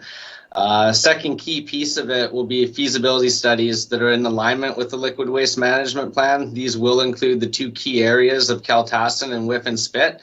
What these will allow us to do is sort of put costs to what it's going to take to put systems into these areas, and then be able to bring those forward to council for consideration, or to aggressively attack grant opportunities to bring these online at a cheaper cost to the residents. Third aspect of it would sort of structure for the redevelopment of the sewer service reviews, as well as model analysis going forward for future expansion into the SSA. Fourth aspect, future conceptual design update, which will include an updated condition assessment on our facilities as well as our collection system. And then again, the last aspect, segueing back to the liquid waste management plan, will be conducting a review of the liquid waste management plan to ensure alignment between that plan as well as the master plan we're going to be bringing forward for council consideration to roll out in 2021. Thank you. My namesake, there he is. Thank you, Mr. Carter. And your letters to the public, by the way, are lighting up our lives, so keep them coming. Thank you. I guess my final question, if my 10 minutes aren't up yet, is capital. Long overdue. Capital, and you've given us this long list, at least, you know, the Parks and Trails plan calls for almost $10 million over the first 5 years of short-term actions, and the Transportation Master Plan calls for $25 million over I'm not sure the time frame. So surely staff will be identifying which of those short-term action plans should be brought forward to us, as opposed to us coming up with our favorites. Correct, and that's partly why I just worked with Mr. Carter and Ms. Hooper to come up with a first list of those are the projects that, in reviewing the recommendations, those are the ones that staff are recommending we start with first. You know, because a lot of the importance of this is getting these projects shovel ready, and so a bunch of it potentially is design work. And if we get them shovel ready, then when a grant opportunity comes up, we can hit we can apply right away, versus what we found with current grants is we're kind of playing catch up because we don't have all the information we needed to submit with the grant application. So we kind of try and quickly cobble it together, and so staff has recommended that. And so the purpose of me just kind of throwing some of those projects out there was just to get feedback from council, as if there's other projects you guys have identified in there that you were curious why they hadn't potentially been earmarked, and definitely further details will be provided on with the first draft of the financial plan. We'll go into more details on the specifics of those projects. And that's not a first year, 2021. That's all 2021. Yeah. Well, that's exciting. Some of them are grant contingent, but the intent is that they're 2021. Councillor St. Pierre? Just a quick question through your worship to Mr. Carter. I'm just curious about the growth projections that you'd be using for the liquid management plan. Is that going to be the CRD work, or I know that without the OCP and necessarily knowing where growth is going to happen, you have to wait on that a bit. But I'm just curious what's used in the meanwhile to actually do the liquid management plan, liquid waste management plan. Yeah, so through your worship, to address council, for the liquid waste management plan, we will be using CRD data for that. The master plan will incorporate more of a review of the liquid waste management plan to ensure that our master plan is in alignment with its strategic objectives. Whether we redo the liquid waste management plan or the need to redo it will come out of the results of the sewer master plan. Thank you. Okay, so I think that's everything for this particular item. So the recommendation right now is that council receive this report for information and consideration when determining the 2021 service level changes. Moved by Councillor St. Pierre, seconded by Councillor McMath. Anything further? All those in favor? Opposed? That's carried unanimously. Okay, 6.4, 2020 service level review. Thank you. So I don't have much to add here because I believe there was a lot of information provided in the report. A detailed information provided in the actual report, and then as well as the attachments to the report, kind of get into the deep dive of each department and the services they provide currently, and what some of the attachments include, some of the goals that the departments have, et cetera. So, I mean, I'm happy to maybe talk more specifically about each department, but I thought at this point, council kind of has had detailed information provided. We went through a round of service level specific meetings last year. And so basically, I guess, I mean, at this point, we could open it up to council to kind of carry on. If there's further service level questions you have for departments, we have the, like, as I mentioned, the directors are available here to answer more specific service level questions for each department. Or if we're good with kind of, basically, sorry, I'm fumbling over my words here for a second. Basically, the department asks were kind of the snapshot of information that staff feel council should consider as potential service level changes. So if there's anything else that council would like more information on potential service level changes, we can kind of talk about this now. And then if not, then we can kind of get into the next part of this, whereas the bulk of the, or the end of this meeting is basically just to kind of talk about each department and get council to provide some recommendations if they want to increase, decrease, or status quo. I don't think we need all the specific details of what you would want to increase. Like if you're supportive of the department ask, then I think we just need to confirm that council is supportive of that, and then we can go away and work with that. So if there's more specific service level department information you guys, council has of staff, happy to entertain those questions now. Okay, thank you, Ms. Gray. Where I find this just a tad confusing, and, okay, so in the service level review, there's the chart that breaks down the operational projects, the milestone achievement target date, and the allocated staff time. And my understanding is that this was done a year ago around this time. So this is where staff broke down in the work plan and allocated their time. But when you fast forward to today, it doesn't match because then COVID hit. So it's hard to now use this. It's almost like maybe we need another one that said, here's what we thought a year ago, here's what actually happened with a pandemic. And then now it's almost like you need to kind of bring both when you look forward, adjusting. So I don't know that we can have Canada Day in 2021. Everything I'm hearing out loud through the, like I'll reference the provincial election and just what the various candidates or party leaders are saying. They're saying a year from now, which makes me think that we're going to be in phase 3 of the recovery plan for yet another year, which means that gatherings and the like will not be possible. And then, you know, a lot of the things that we wanted to do, like Sukarama and the like, we and the budget open, all of that stuff we couldn't do. So it's hard to plan that because it never happened. So that's where it's almost the case of, you know, this is what we wanted to do, then COVID hit, and this is what we had to do. And here's how we responded. And some things remained the same, and then in other cases, there was a demand for more demand for bylaw, more demands for the parks and access to the parks because more people are in them. No time on any community events because none of them were possible, but more frequency for communication out, but no public open house inside. So that's where it's just kind of a weird place now to be like, okay, as we look ahead, what are we springing on? But this is a reality that never happened.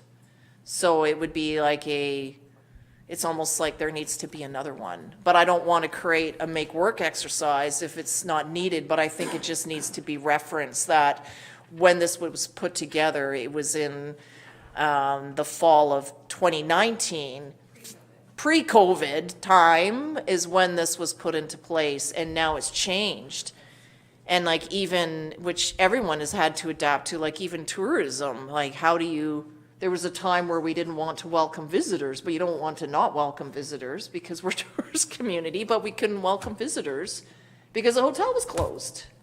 And now things are just in this weird place. And as you read a headline of there's been contact tracing to some of the inbound flights into Victoria, so then some of the public are saying they need to stop those domestic flights and to stop that. But then we have some businesses trying to attract the snowbirds that would have gone south over into BC, and all of this keeps our locals employed, so, which is better than them being unemployed.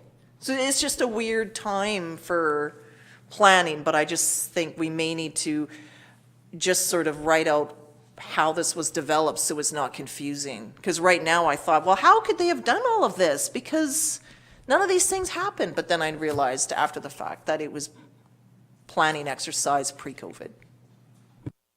Yes, and there were updates. For example, the Canada Day is marked as canceled on the chart.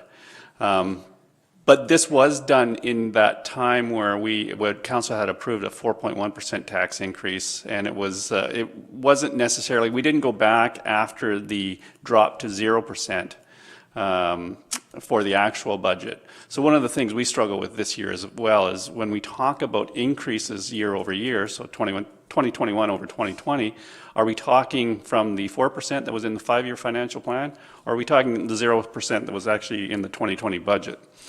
So those analyses we didn't dive deep into. And if it's important for council, it would be another piece of work. But the updates, I think there was an attempt to do the updates as I alluded to, but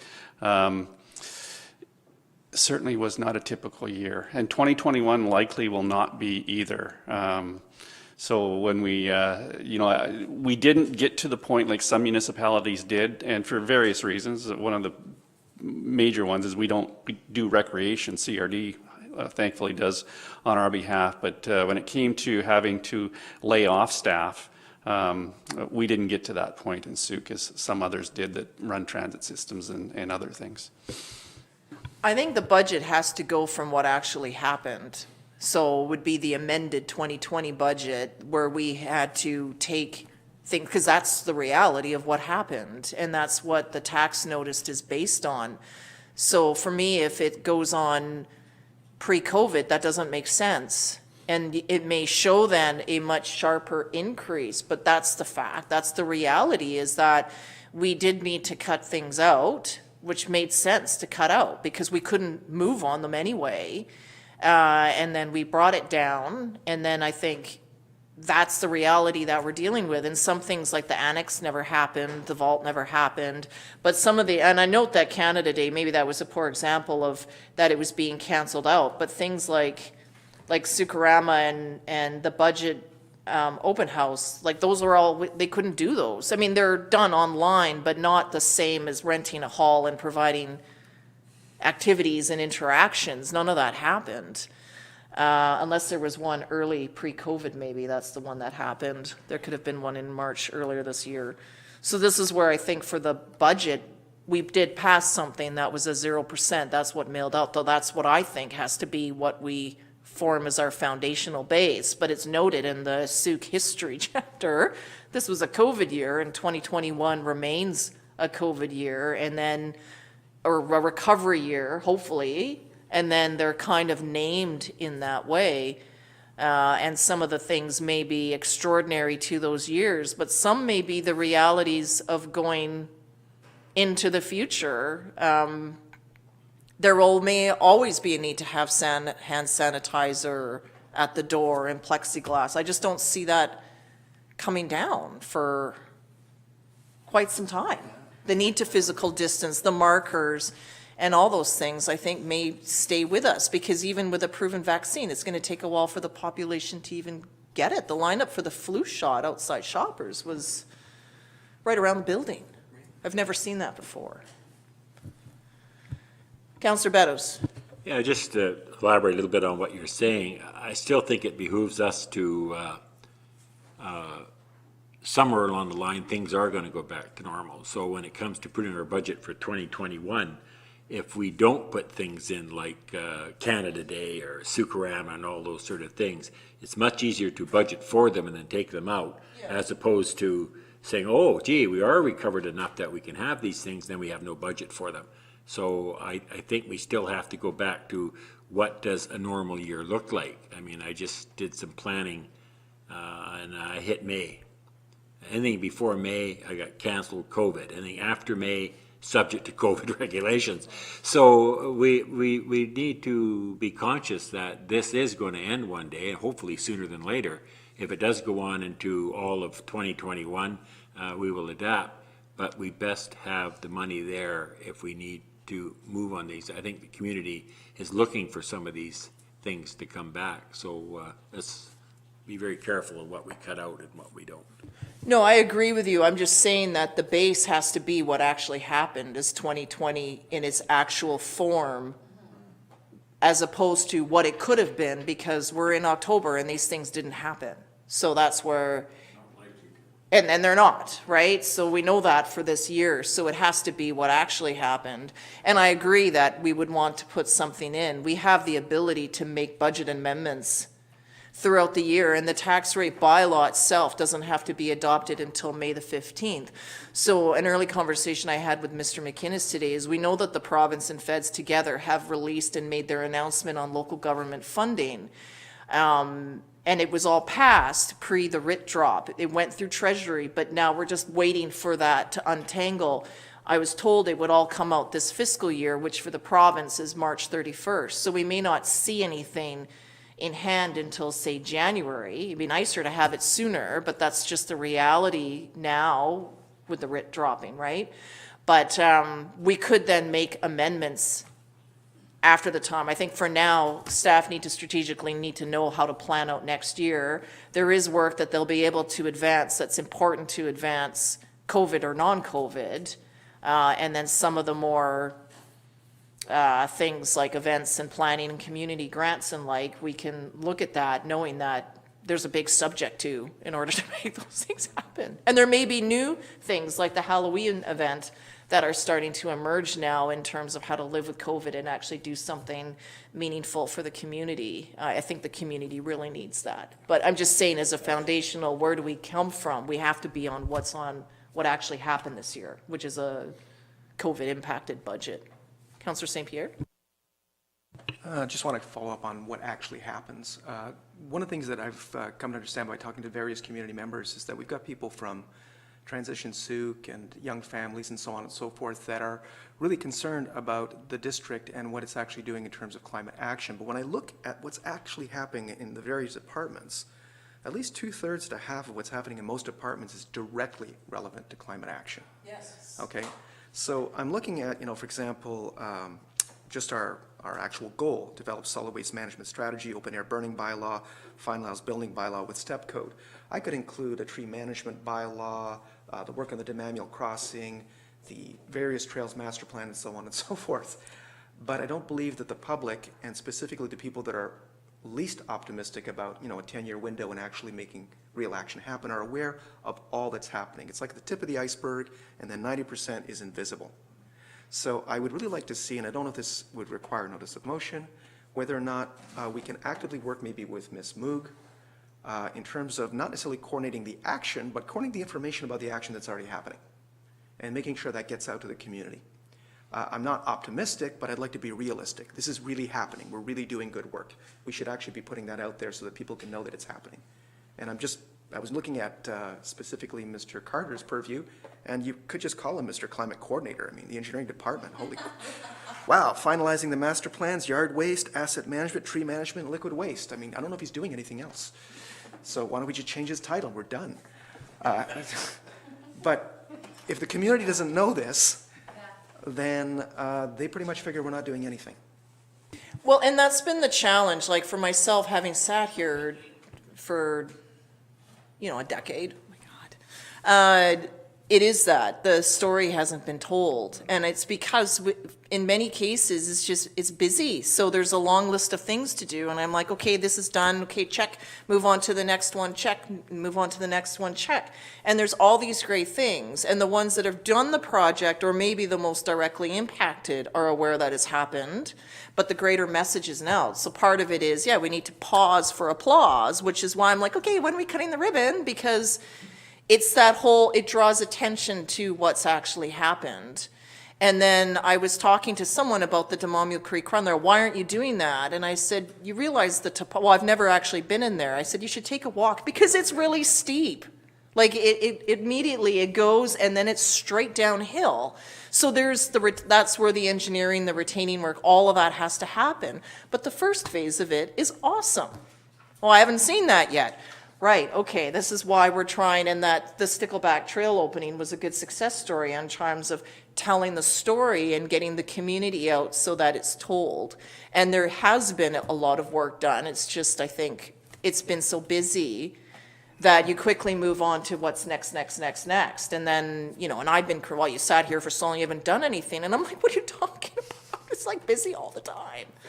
But yeah, that's where working with Ms. Moog, the annual reports, all of those things. The annual report in particular showcases what the district's been doing, and that's what you can start to look back on. Even the Community in Bloom's event, when you look at all of that, and all the photo gallery that was put together, really tells a really good story on all the work that has been done by the district in terms of climate action and others. Many don't even know that our fire department vehicles run on the biogas, which is a big step off of diesel. Like right there, that's a big move. So when you start to see that, and I'm really glad that you see that in here, there has been, it's happened, it's just the language isn't there. So we need to pause the pause for applause that refreshes. Pause for applause with a conscious? No, the pause for applause that refreshes. Yes. And refresh. I'm paraphrasing Councillor Bateman, who suggested the pause that refreshes, but Yeah, the applause, the actual celebration actually allows us to rejuvenate ourselves and get the energy back up and get the community realizing the good things so that we can have support for making these projects go forward. well, one thing this council should be proud of, and the staff, was the Canes Park stairway. So for example, many years ago, the actual family had come through to look at it, and the whole area was overgrown and they could barely see the plaque, and they reached out to me and we talked about it. Our staff went down there and tidied it up. Well, now with that staircase, who's accessing it the most are the students of the school. And now you have young kids safely going down to the water, learning about tides, tide pools, and are upset to see the garbage in there, want to make a difference. All of that, this is the next generation now that is being informed on why the ocean is important, why we want it to be good stewards of the land. Like, that is climate change in action, and it was made possible because of the stairs. And then the other story where they're pulling out the native plantings out of the Lot A to plant around Souk Elementary. And I saw it the other day in their rear parking lot of all the work that they're doing, and all the kids as young as 4 using buckets to move the earth around and to get outside into the dirt. And it's this wonderful outdoor classroom, and they're all very proud of what they're doing. That is making Souk more resilient and sustainable. And I think that's where we're working with the schools and everything, and it's something to be proud of. Councillor McMath.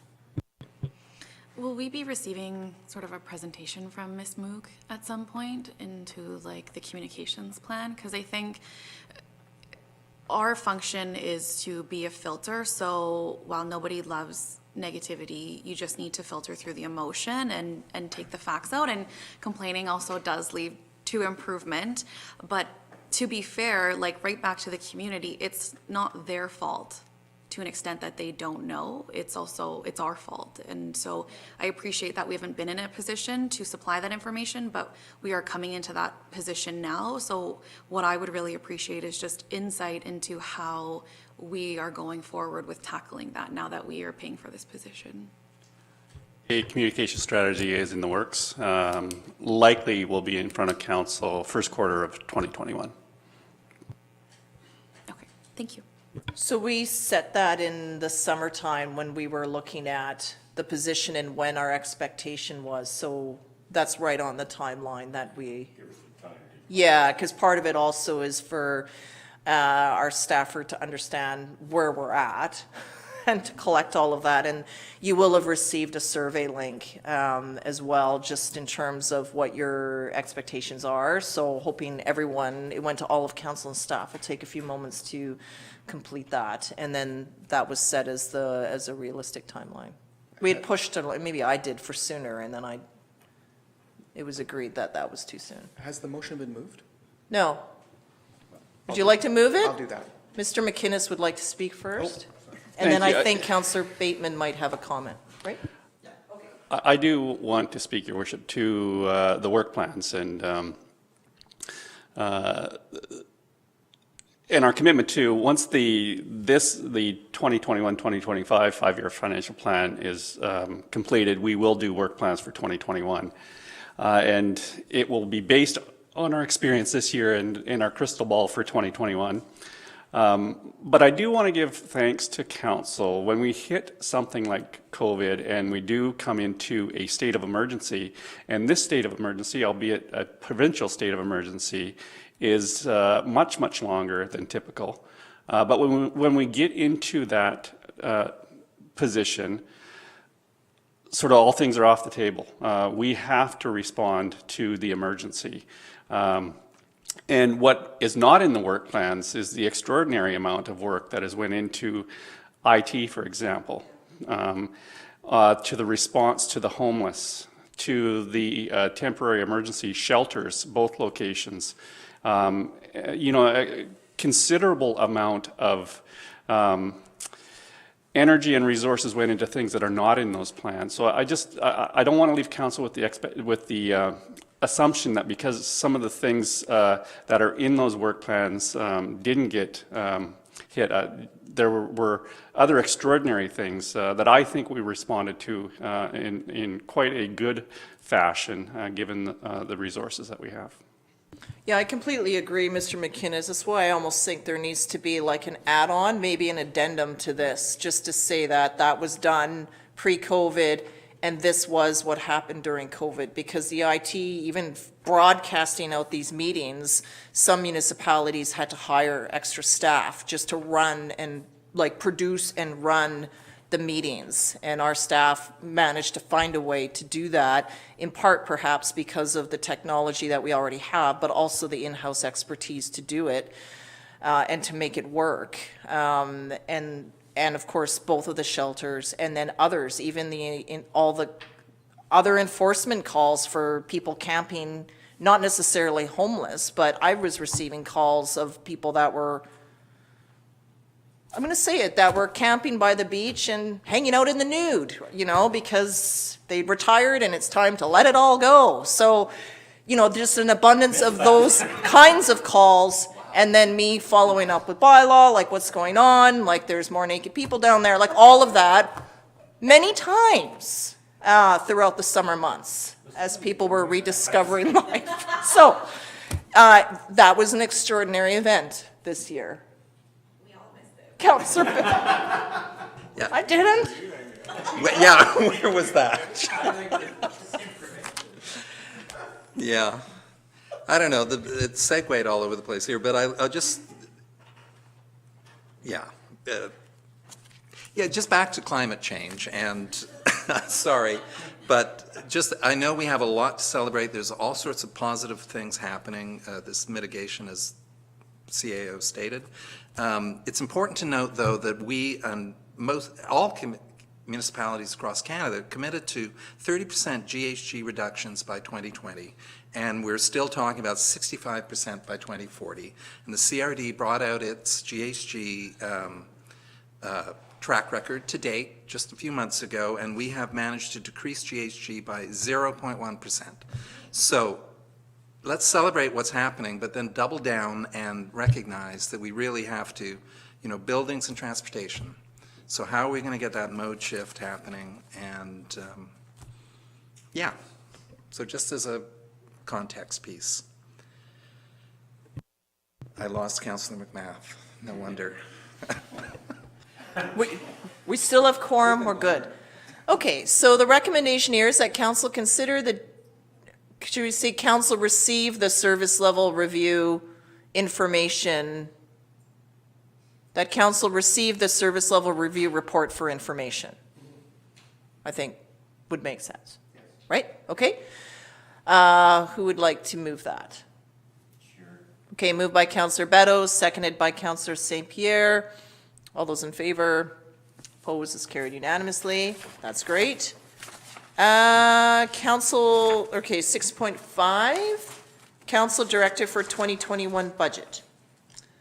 Yeah, so this is basically the last piece of it now, kind of based on all of our conversations and recommendations, is the final piece of the puzzle is for council to provide some direction to staff on the various departments, and if you support a service level increase, decrease, or you would prefer that department to remain status quo.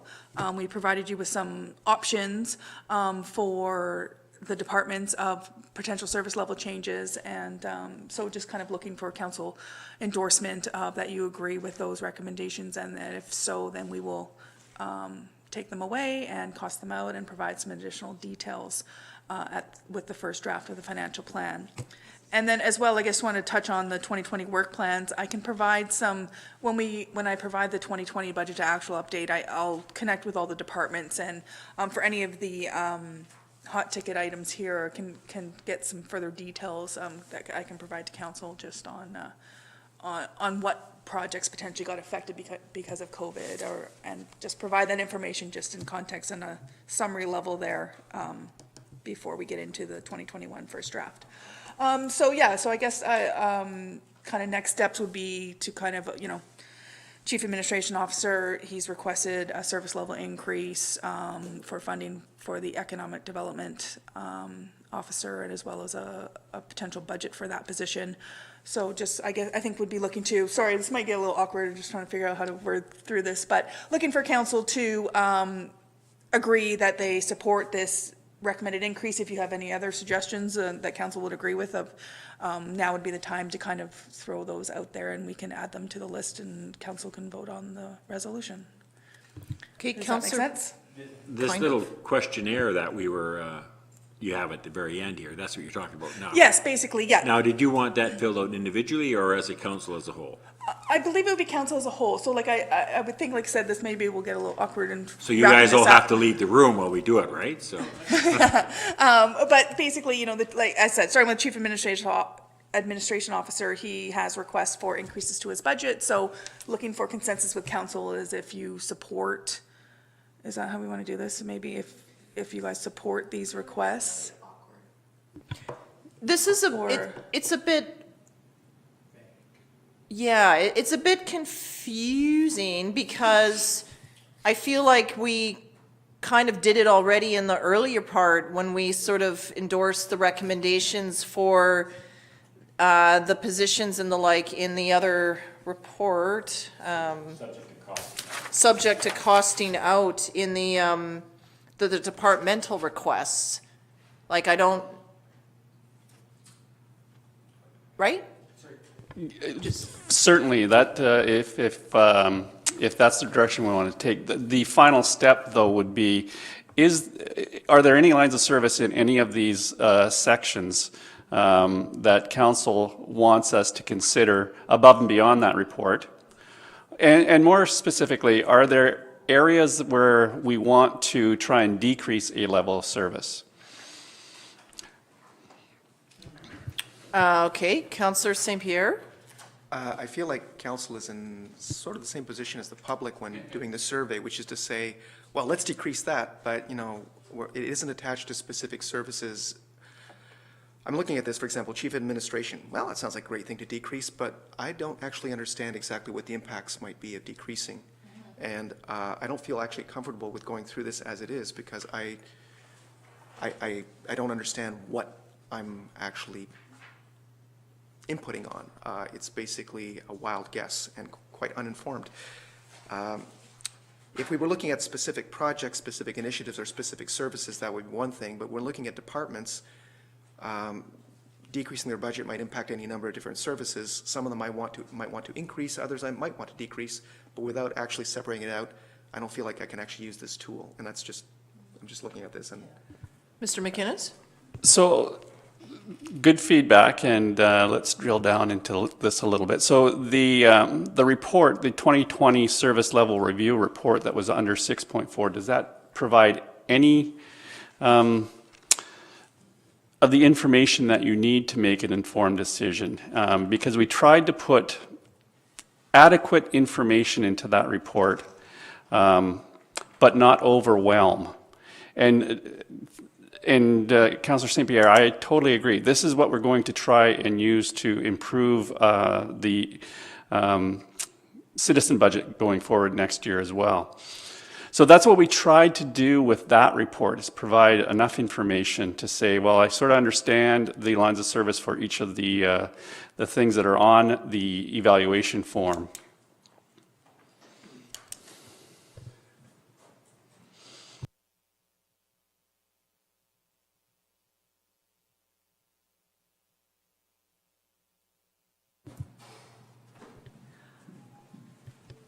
Oh, maybe I can just kind of add on to what Mr. McInnes is saying is yeah, the idea was like this service level review report kind of has the details of the services that each department provides.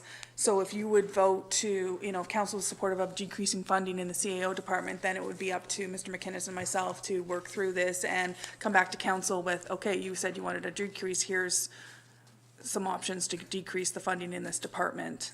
And included kind of in the department request section have been some, for the departments that are already, in theory, would be asking for a requested increase of service for their departments have been included earlier in the presentation. And then this was more, I guess, yeah, like looking at kind of this document, going, these are the services these departments provide. Does council support changing any of those services? And if so, we just need to know generally, are you supportive of that? And we can go away, work with each department and come up with options to either increase or decrease funding if they're outside of what's already been recommended. Okay. Councillor McMath? I appreciate what this exercise is trying to do, because you don't want to have no direction from us and then go back and do all this work and then just to bring it back to us to be like, no, we're going this way, this, that. So I get that. It's just very awkward for us, for example, bylaw, like generally speaking, some portions of bylaw, like I would like to see increased, but other stuff I would say no to. So for me to make a directional choice right now in a general overview, I find that difficult. And so I think it may just be sort of, I don't know if we'll be able to articulate that through this process. And then also, how nitty gritty are we going to get into this during this meeting? And it's tricky to navigate, again, because if you say you would like an increase, then that has a cost associated to that. But without the numbers and what that actually looks like, we're just kind of in this awkward position. So I'm not sure how to best navigate from here. Councillor Beddoes? Yeah, I think I'd just like to sum it up as I think the asks that I've seen so far today are not extraordinary. They're well within what I would expect from staff. Again, it all comes out to pricing. So I would see, certainly I support in general those positions you've asked for, and the increases you've asked for. I don't think it's a big ask. Again, it does shake out differently when we come down to the dollars and cents. So I'm not sure what you're going to get out of this, because there's just too many details in each one of these departments. And I don't want to get into it. That's not my job. That's your job, how that works. So I would say that for the most part, we're going to status quo and increase. I don't see anything here to a decrease. And that's reflecting of the community we're in because it's a growing community. So I don't see it. I mean, you might feel differently about a value here, but I don't see it myself. Yeah, I'll just add, I agree with what councillors are saying because, like, for example, I'm on the corporate services page. There's all requirements that have to be met through legislation. So let's say we say, oh, we totally want to decrease this. Well, if there's a freedom of information request, the staff have to respond to that. And there's a time frame where they have to do that. I hope that there won't be a by-election called, but if there is for some reason, we have to do that and respond to it. Or in 2 years' time, a general election, we have to do. So we can't say, oh, decrease it, don't do that, because that's not democratic. So, and then all of the notifications that need to go out for the public, they're legislatively required. So we don't have an ability to decrease it. And same with like financial services, there has to be processing of accounts receivables and payables. So if we said, oh, decrease that, well, that'll actually be like a bad disservice. Like, oh, we're just gonna run your bills once a month, like once a year, and pay people in one lump sum annually. Like, we cannot do those. So they all have to fit together. There's just things that we have to do. But I tend to agree that with the preamble or with our previous report, just sort of suggesting like, here's what departments have come up with and what they're recommending. It's, to me, I sort of feel like then in some ways we hit that service level piece and then we'll cost it out. Council has already endorsed all of those, subject to understanding the funding from other sources and what the overall tax hit looks like, and then go from there. That work? Thank you. That's really good feedback because I think what I'm hearing is a couple of things. We're asking council to wade into operations, which, probably is not a good strategy. But the other thing is the amount of discretionary spending in a municipal budget is very little, to be very honest with you. Most of the things are driven by legislation and legislative requirements, be it environmental issues, legislative issues. You could look at, there's one very expensive discretionary position that is discretionary, which is a CAO. You could run your operation without a CAO, but yeah. But I think from a messaging point of view, I think we've hit on something that's really important, is just articulating, trying to identify those pieces that are truly discretionary as opposed to the legislative things that we really don't have any discretion on at all. And I think if we can maybe think about that for our communication piece, I think it may be very, very helpful. Yeah, I think that's, okay, I'll go to Councillor Lajeunesse.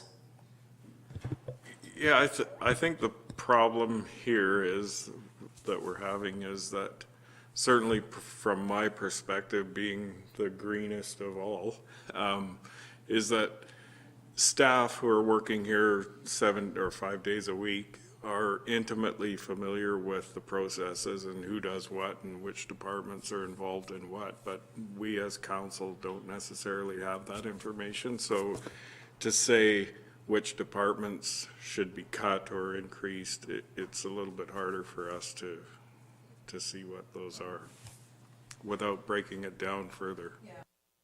Yes, and now we're asking the public to do the same thing without the experience of sitting with us as much as council does. So again, great feedback, and I think there's something for us to build on to improve the process. No, I agree. It's the same with the IT department. The software has to be renewed. You have to buy the updated license. You have to upgrade your device. That's not, you can get mad at Apple because every time they, they're the ones that are running devices or Windows, right? And that'll be great, but Meanwhile, the firewalls have to be secure. There has to be improvements made. They all have to work. Staff can negotiate for a better cellular plan, which they do already. But some of these things, they can't be cut, or we would not be able to live stream this meeting. For example, if there was cuts made to the IT department, or getting very important data from the wastewater treatment plants if something isn't running. Like, they have to be fully operational. So it is that is the other story that needs to be told. Councillor St. Pierre? I think Councillor Beto suggested that status quo or increase is what we're looking at, and they were waiting on some numbers before we can actually, really dig into this. I'm not sure what to do at this point with this particular item on the agenda. So the recommendation here is the council completes the attached evaluation, but I think that's not what's happening unless we just accept that it's completed with status quo and leave it at that. So I'm looking for some guidance. What do we need to move this particular item forward? So then you would just make a motion that council complete the attached evaluation form with a status quo or increase per the previous report for information. Sounds good. I will move that. To complete the evaluation form with a status quo Ms. or Mashat is wonderful. I'm sure she caught all of that slight the first go. increase to incorporate the changes from to incorporate the departmental requests from report 6.3. One? Was that Three. Three? Yeah, and just to, sorry, interject for 1 second here. I think that makes sense. I think I think the original idea behind the service level was this is what staff is thinking, and if you guys have a completely different idea for services and you wanted us to go in a different direction, we just wanted to hear that as soon as possible in this process. And I think after this meeting, it sounds like you are satisfied more or less with the services being provided. You agree with staff's recommendations and are endorsing staff to include this in the first draft of the budget. So Yeah. I think that was the outcome of this meeting, is just to kind of confirm, are we on the right path? And it sounds like council is in agreement that we are on the right path here with where we're going for the first draft of the plan. So yeah, it was just more if there was anything else to be included, just to kind of have council raise this at this point. Otherwise, I think that would be enough information for staff to have to go away and come up with our first draft of the financial plan, and can provide copious amounts more of detail with that first draft when it's presented to council. Okay. If that makes sense? It does. So here then, this has been, we don't want to cut corporate services. That council to complete the evaluation form with a status quo increase or decrease indication based on the departmental requests. So that was. That covers it if we have to do it. Yeah, that's Councillor St. Pierre's motion and seconded by Councillor Bateman. Councillor McMath? I don't think we should do it at all. Like, I don't really understand why we're doing the form if we've just sort of explained how we feel about this process. I'm not really sure why we're completing this form. Is this just redundant now because we've already looked at the, We just need to move on. yeah. motion that staff, that's on. So this one, it is on the floor, but I totally hear your point, Councillor McMath, just in terms of, yeah, in terms of do we need to do this? But I think just from what I'm hearing from staff, that as they've developed the budget, this is just the piece of information in the way that they're forming the budget. That didn't make any sense. Mr. McInnes? Yeah, so, again, if we're going to engage the public and ask for feedback, I think it's important that we report back on that feedback. So, the one theme around doing more with less, this is an opportunity for us to have that discussion. What does that mean? Does it make sense? Are there things that we're doing now that perhaps we shouldn't be doing? And I don't feel that there are, and I can assure council, if I thought that there were things that no longer made sense, we would bring those forward. But we're fairly lean right now. We're a growing community. We've got some real pressures with growth, and Using non-market growth to continue to put key positions in place, I think is a sound strategy. But at some point, we'll be staffed up to where then we can use that non-market growth for different things. Or if growth stalls out, then the argument should be we don't need to continue to grow. So, those types of things maybe are inherent in the process. But are there things that we're doing now that maybe we should stop doing? Or how do we respond to this theme of doing more with less? Follow-up, Councillor McMath? I think it's really an education piece that goes hand in hand with the communications position, which will come. And so I totally appreciate, especially with like online surveys, and you can adjust rates online, that you want an increase in services. Okay, well, that's what your tax increase looks like, because there is an education gap, generally speaking, it's not special to Souk, I just think across the world, as far as like how that relates. So I appreciate that. But in this sense, I think the first motion is redundant, and we understand that aspect, and we've been working with you guys for a while now, and we know that things are lean, and we understand that. So I just don't think that this is necessary for us. And I think sort of from the discussions that we've had today, that staff has an understanding of where council's at right now. So do we just fail the motion here? We can either fail it or just withdraw it. Okay, so. Can I speak to the motion? You can speak to it, yep. Okay, at this point in time, I think that if we to approve the motion, it won't cause any harm, and it moves the process along. I don't believe that it's a problem. I do understand that I think it might be redundant. I think I feel like it could be made leaner if we basically said, council approves, the direction that staff is taking and is looking for the next process and next step in the budget. Because that's really what we're saying. We're saying, we think you're going in the right direction, keep going, show us the next thing. We've said that. But I think it's more the second part of this that's on the screen, that council directs staff to include departmental requests for consideration the first draft of the 2021 budget makes more sense to me. Yeah. Than the form, because we Yes. actually haven't completed it. So in terms of reflecting what we actually did, so a year from now, it'll be like, did we fill out that form? I don't remember filling out that form. Let's watch the webcast. And then it's like, why did we put such a confusing motion forward? Absolutely, and as such, I would be happy to withdraw the motion. Yeah, If it's redundant, it's redundant. It doesn't fit, so I would just withdraw it. And is procedurally, the seconder would need to agree to that. Is that correct? I will agree, provided I Okay. get a word in edgewise at some point before we close this out. Yes, you will, but you have to remember that you need to do something so that if you're doing this, I don't know that what you want to speak. No, you don't, you do not ever throw anything at me, ever. I think I would not respond well to that. So now, go ahead, Councillor Bateman.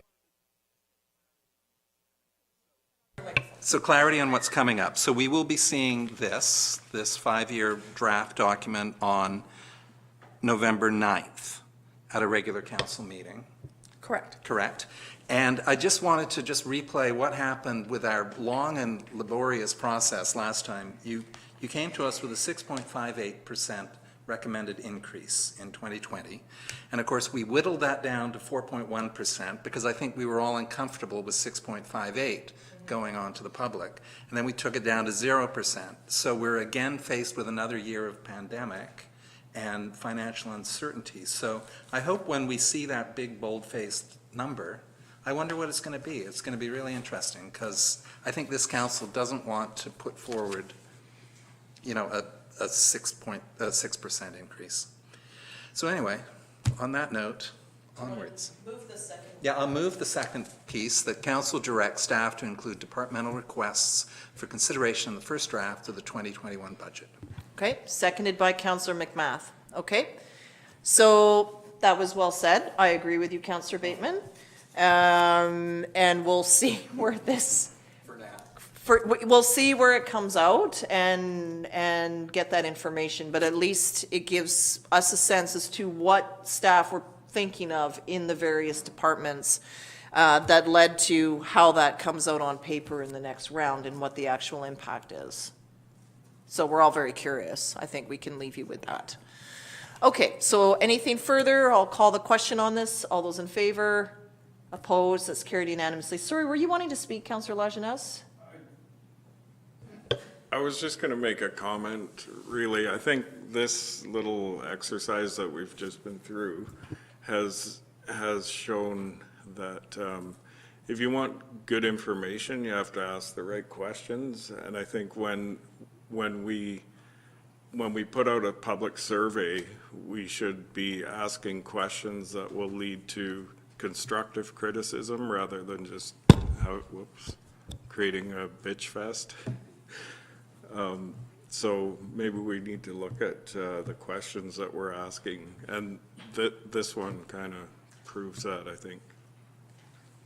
But to that point, and just something that Mr. McInnes said is the whole how do you do more with less. I think now that you have a team of departmental leaders in place now in the management roles, they can start working with their junior staff to start working more together. I think in some cases, there just hasn't been that synergy within the departments, and then you see the grumblings appear.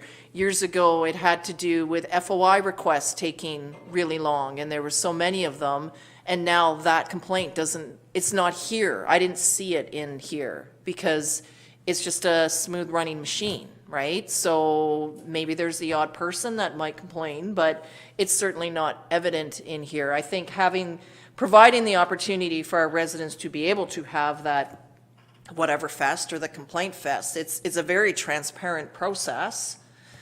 And then in time, we're making recommendations. We've brought in some extremely talented people to be able to then deliver those services. So hopefully what we'll see a year from now is that some will still want to see their taxes decrease, but then it may be the case, well, things are coming out on, we know what the timeline is. They're meeting expectations in terms of timelines.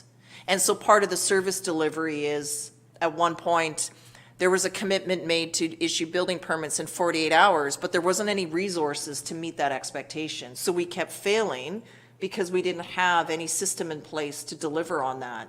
But now it's the case of, okay, we can get the feedback, we can issue a building permit, say, in 2 weeks. I don't know what it is, but I'm just gonna throw something out there.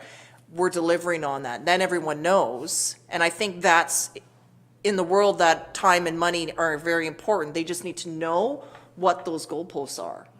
If we say it's 6 months, it's 6 months. If it's 3 months, it's 3 months. If it's 2 days, a week, or a year, or whatever, we set it, this is what it is, and we meet them. And I think then that's very fair, that's accountable. And then if we want improvements, we want it shortened to this, then we are going to, okay, then what do we need to change either to the process, or who do we need to bring in to elevate it differently? And that's the kind of feedback I'd be looking for staff as we go forward now that we have our team in place. So that'll be part of sort of the performance piece that we'll follow up with Mr. McInnes on in terms of that, if that makes sense. That'll help. We'll see what the complaints are like next year. Councillor St. Pierre. Motion to adjourn? Yes. Is there a seconder for that? Seconded by Councillor McMath. Any discussion on adjournment today? Oh, Ms. Machado? Sorry. Shh. Before you adjourn, we should make the motion for the in-camera. Sorry, because that got added after the agenda was prepared. Okay, so I would just like you to hold on the motion to adjourn. And the motion would be that council adjourn the open portion and reconvene on the in-camera portion, subject to Community Charter, Section 91E of the Charter as it pertains to acquisition, disposition, expropriation of land or other improvements. Thank you. Okay? So moved. So we'll make that as an amendment. Oh, okay. How about that? Amendment to adjournment by Councillor St. Pierre and seconded by Councillor McMath. All those in favor of the amendment? Anyone opposed? Before I call the main amended question, how many people are on YouTube now? 2. That's great. We've gone up by 50%. 100% So increase. Thank you. Thank you to the residents for staying with us. All those in favor of adjournment? Anyone opposed? And that's carried unanimously. Okay, thank you.